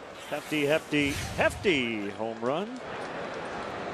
Chris Bryant, at least for a couple of hours, took the lead in the NL with his 36th. Nolan Arenado has tied him tonight.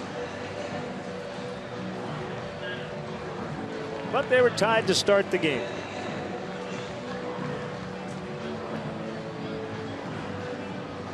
Matt Caesar, the batter.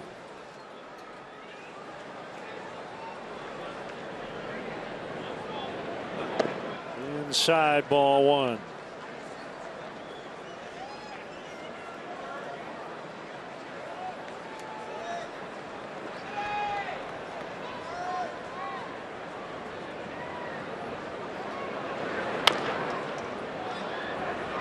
It's foul. Hughes has that bowling ball sinker.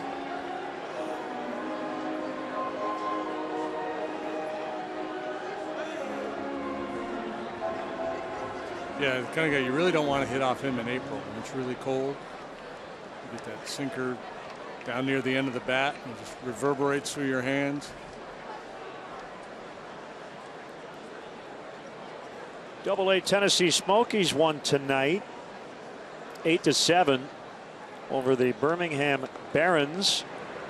It was the Smokies' final home game, and what a finish.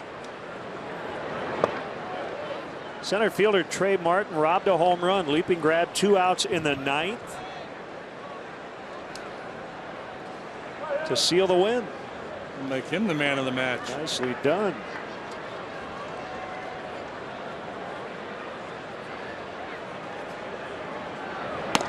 Inside for a ball. Albert Almora Jr. had 4 hits for the I-Cubs today. Jamer Candelario 3 for 5, 10-1 win at Nashville. Rookie League Mesa lost to the Mariners Arizona League affiliate 4-0 last night. Single elimination playoff game. So the Mesa Cubs season is over. Candelario's really lighting it up, isn't he, down at Iowa? Yes.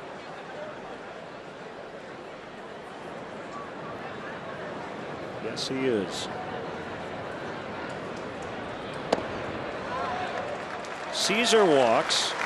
Arizona Fall League player roster list is out. And from the Cubs organization, in Mesa, Ian Happ, Eloy Jimenez, catcher Victor Caratini, and pitchers Dwayne Underwood, James Ferris, Ryan McNeil, and Steven Paraxlis will all participate.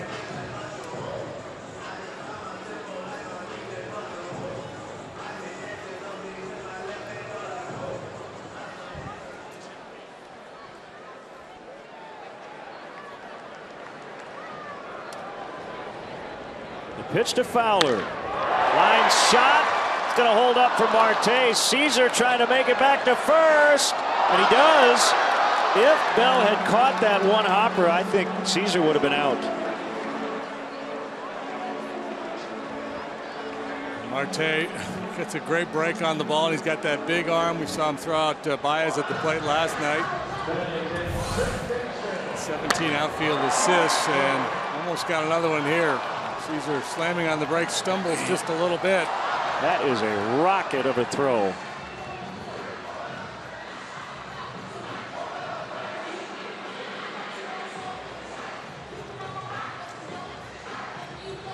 Brandon Hyde, lucky that he wasn't positioned just a little further the other way. He would have taken that one right in the coconut.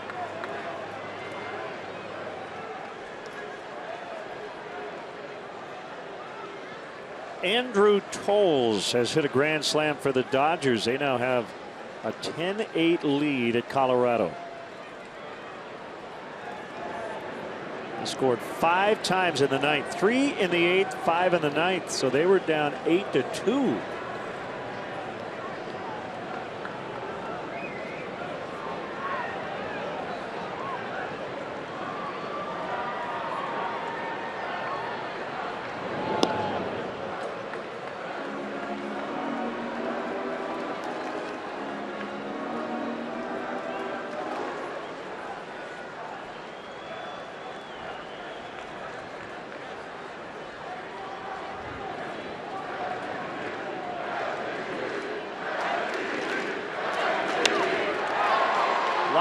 to the shortstop Mercer. So we'll go to the ninth. Here comes Chapman. Cubs lead by 2.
Is with MLB.com at bat, the #1 app for live baseball. Enjoy game day, live game video highlights, StatCast, news, and even more. Get MLB.com at bat on your favorite devices.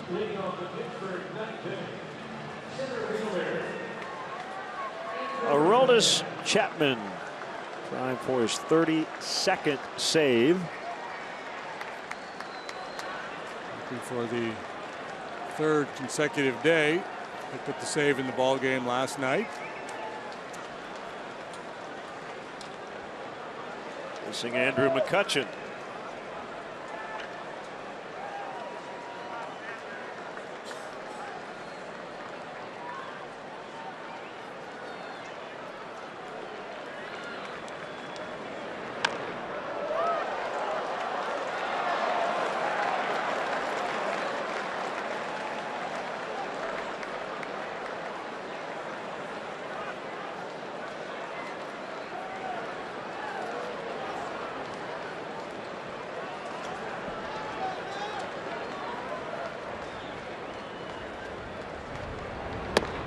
Slider. 0-2.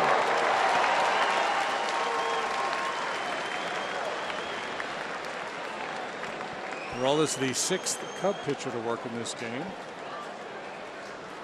10th pitcher overall. Everybody that has pitched in this game has issued at least 1 walk so far. See if Aroldis can break the string.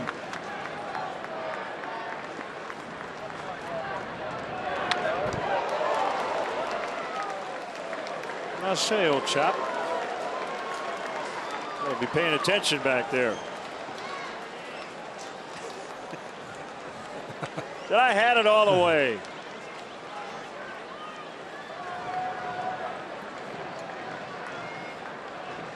Well, you don't put your fingers through the netting. Tell you, Chapman not only trying to get the save, as that ball's rolled to Baez, who spins, throws right on the money to get McCutchen. He's also trying to become the only pitcher in this game to not walk a batter. Yeah, that's 10 pitchers crazy tonight.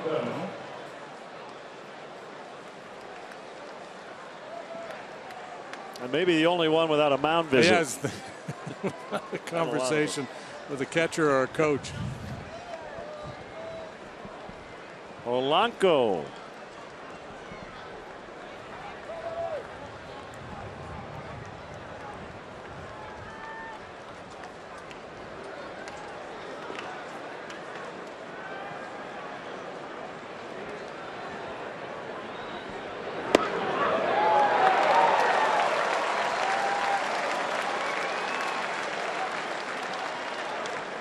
have to assume, well, maybe you don't have to assume, but highly likely that Aroldis would not be available tomorrow.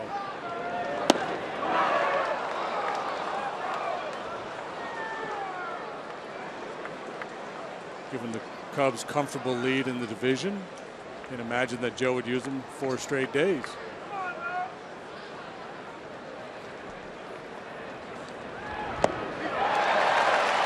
One and two.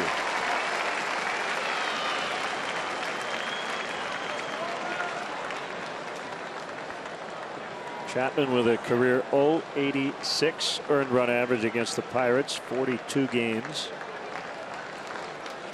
42 innings, 75 strikeouts.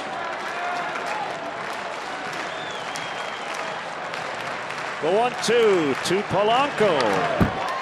Now back to the screen. Pitch at 100-3. Aroldis really knows how to assess guys too. Remember in Cincinnati he had the red glove. Yeah. Now with the Cubs he's got the blue glove. Well, what do you use with the Yankees? Some navy blue. That's wide and foul past third.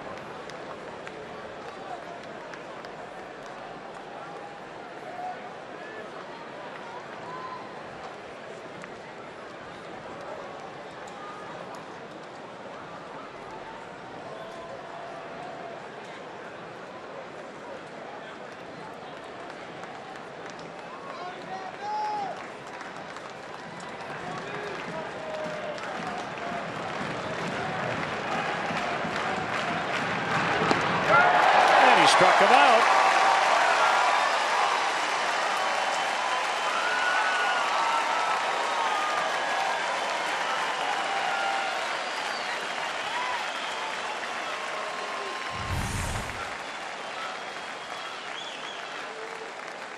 Impossible.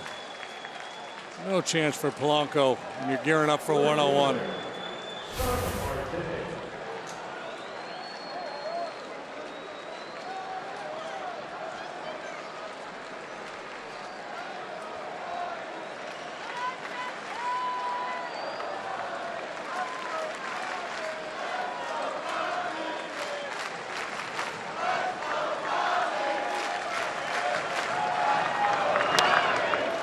Base hit.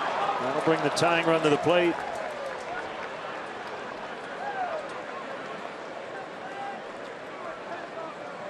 Second hit for Marte. Hit a double in that direction early in the ballgame, his first time up.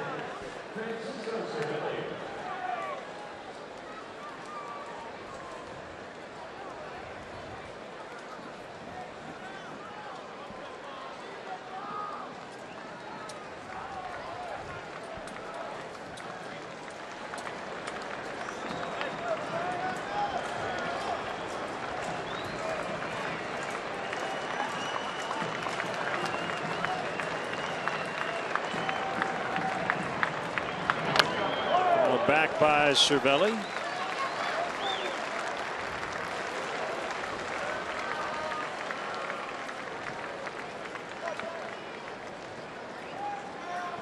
Cervelli not a real power threat. However, the guy on deck is Sean Rodriguez.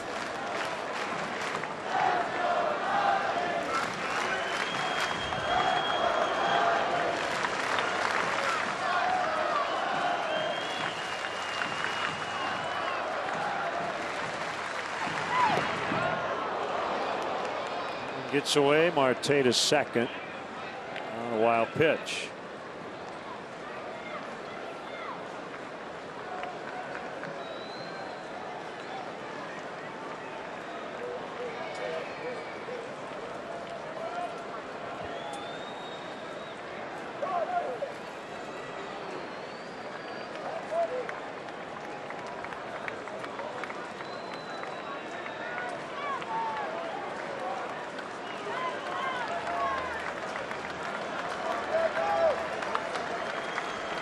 Chapman ready for a 1-1. Another one gets away.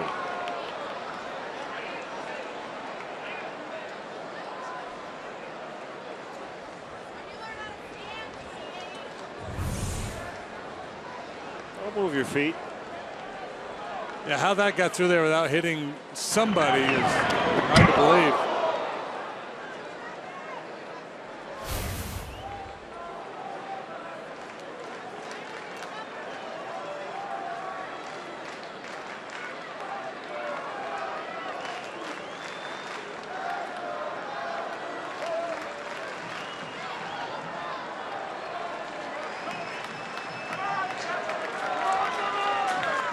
Two balls and a strike on Cervelli.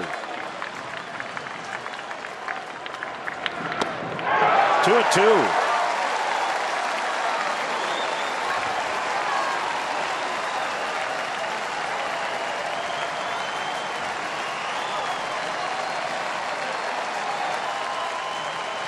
Chapman looking to save it for Jason Hammel. It will be his 14th win. Like that. Previous career high was what, 10? Right field and a base hit. It's a one-run game, and it'll get Rodriguez to the plate, 6-5.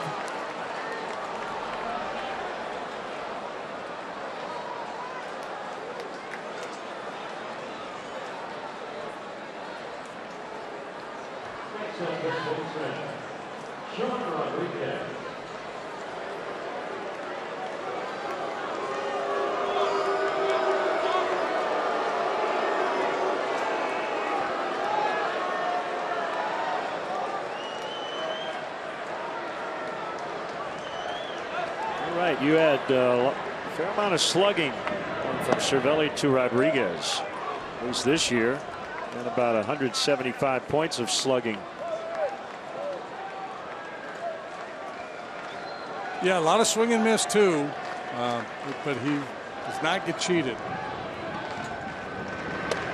Another one gets away, and now the tying run is at second.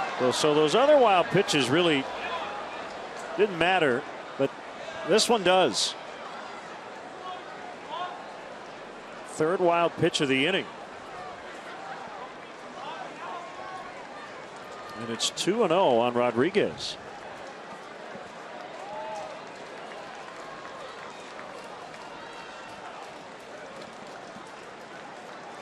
He's not been in clinic tonight.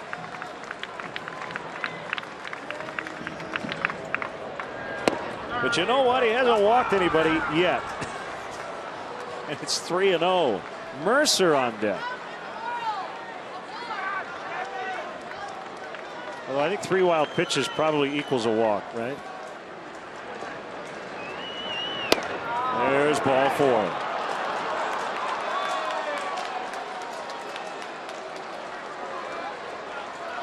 Espacio to the mound. So he couldn't avoid the walk. He couldn't avoid the meeting.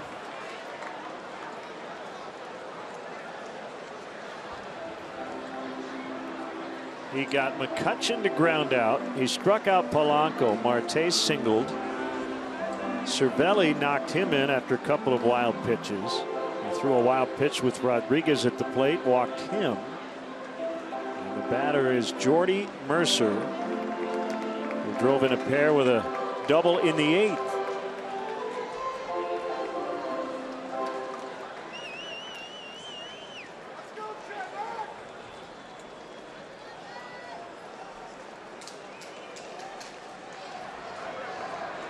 Cubs pitchers have thrown 194 pitches tonight. 8 2/3 innings. Took a little something off the fastball. 100 for a strike.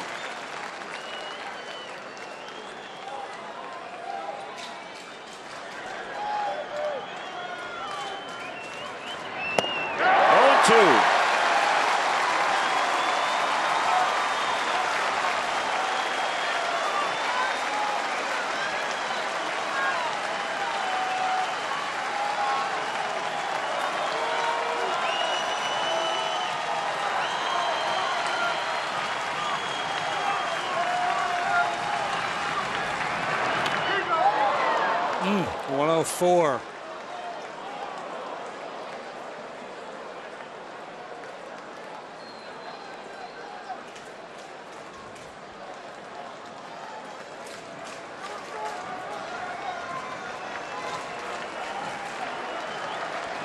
like an FM radio station. Yep. 104 the Heat. Another 0-2, another foul.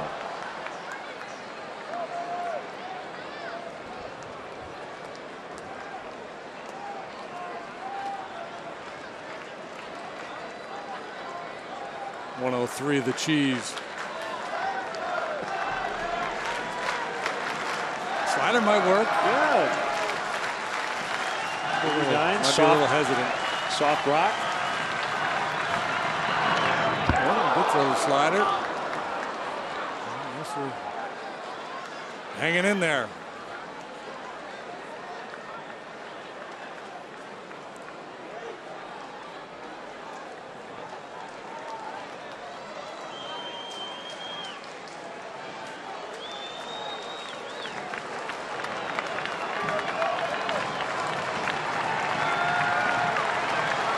Still 2 strikes on Mercer, the pitch.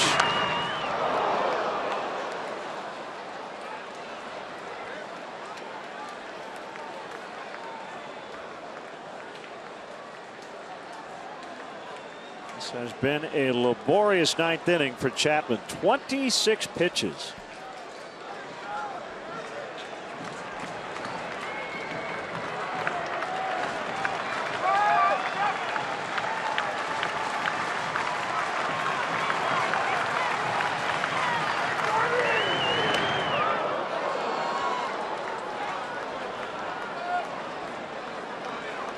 Tempted to get into swing mode, I would think, as a hitter against Oakland Chapman. Speed up your thought process. But Mercer is trying to slow his heart rate. Or at least check it. The 1-2.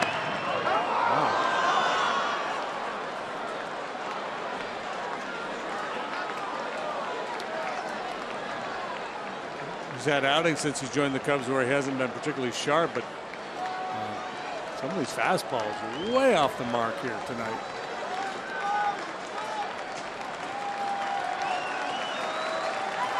Tying run is at second. That's Cervelli. Rodriguez at first. 2-2. Well, Mercer giving a heck of a battle.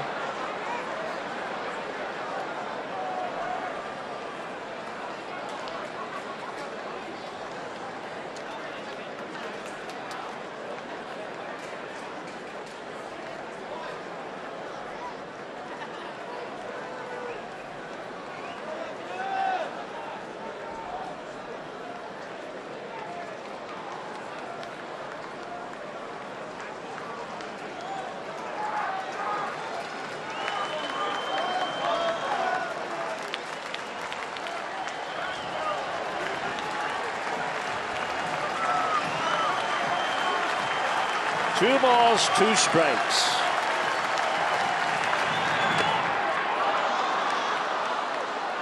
That's pitch number 30.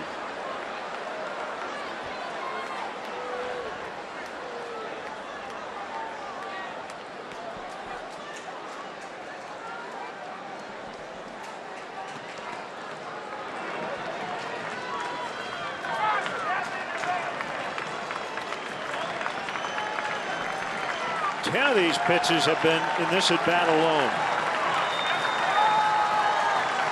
As a sign from his catcher. And the 2-2. Swing and a miss. Cubs win. Cubs sweep. They hang on. 6-5 the final. Game of survival here in the later stages. But good enough to get it done yet again. They sweep the Pirates out of town. Hammel gets the win. Chapman gets a hard-fought save. Chris Bryant with the early heroics. Addison Russell with a spectacular defensive play of the night. Not pretty, but a W. We did the tabulations down in the production truck, and the Benny's toast of the game goes to Addison Russell. Maybe for just this play alone. Yeah, boy, doesn't get any better than that. That was just brilliant. Benny's Beverage Depot is the official champagne provider of the Chicago Cubs. So what a finish to August. 22-6. It ties the Cubs' best record ever in this month, set back in 1932. And Kelly Crawl is with another of the heroes tonight, Chris Bryant. Yeah, that's right. Well, Chris, you've seen and had a couple at-bats against Vogelsong before, but what about that first inning there? You're a 36th home run of the season going deep. What were you looking for? He just threw a curveball there. I've just been seeing the ball really good lately. I feel good about where my swing is at. I'm confident up there. So it was just a byproduct of how I felt up there. But yeah, that was a great game all around. I mean, we had to work for it, but thankfully we got the win. Well, I know you probably had the best seat in the house for Addison Russell's catch down here. Describe what you saw in that moment. I mean, I thought it was getting down for sure. I mean, I thought I thought Matt had a better chance at it, but I mean, Addy is made of gold. I mean, he's unbelievable in the field. I can't say enough about his defensive abilities out there. It's just fun to watch. 22-6 in the month of August. You guys now turn to the final month of the regular season. Assess what this team did this month and where you think you are right now. I mean, we did better than we could have ever thought. I mean, it was an unbelievable month. 22 wins is something to be very proud of. But we got a lot of work left to do. We got to come out here and win some more ball games, and but it's fun to watch today. I mean, the pitchers battled, the hitters gave good at bats. A long game, we didn't lose focus, so hopefully we continue that into September. All right, Chris, thanks a lot. Yep, thank you. There you go, guys. A lot of work still to go, but they sweep the Pirates here tonight. Thank you, Kelly, and a season best 38 games, over 585 up, 47 down. Back here tomorrow night, 6:30 for our coverage. 7:05 first pitch on CSN Plus as the Giants come to town. A lot more to come on Blue Cross Blue Shield Cubs post-game live. Final score tonight, Cubs 6, Pirates 5.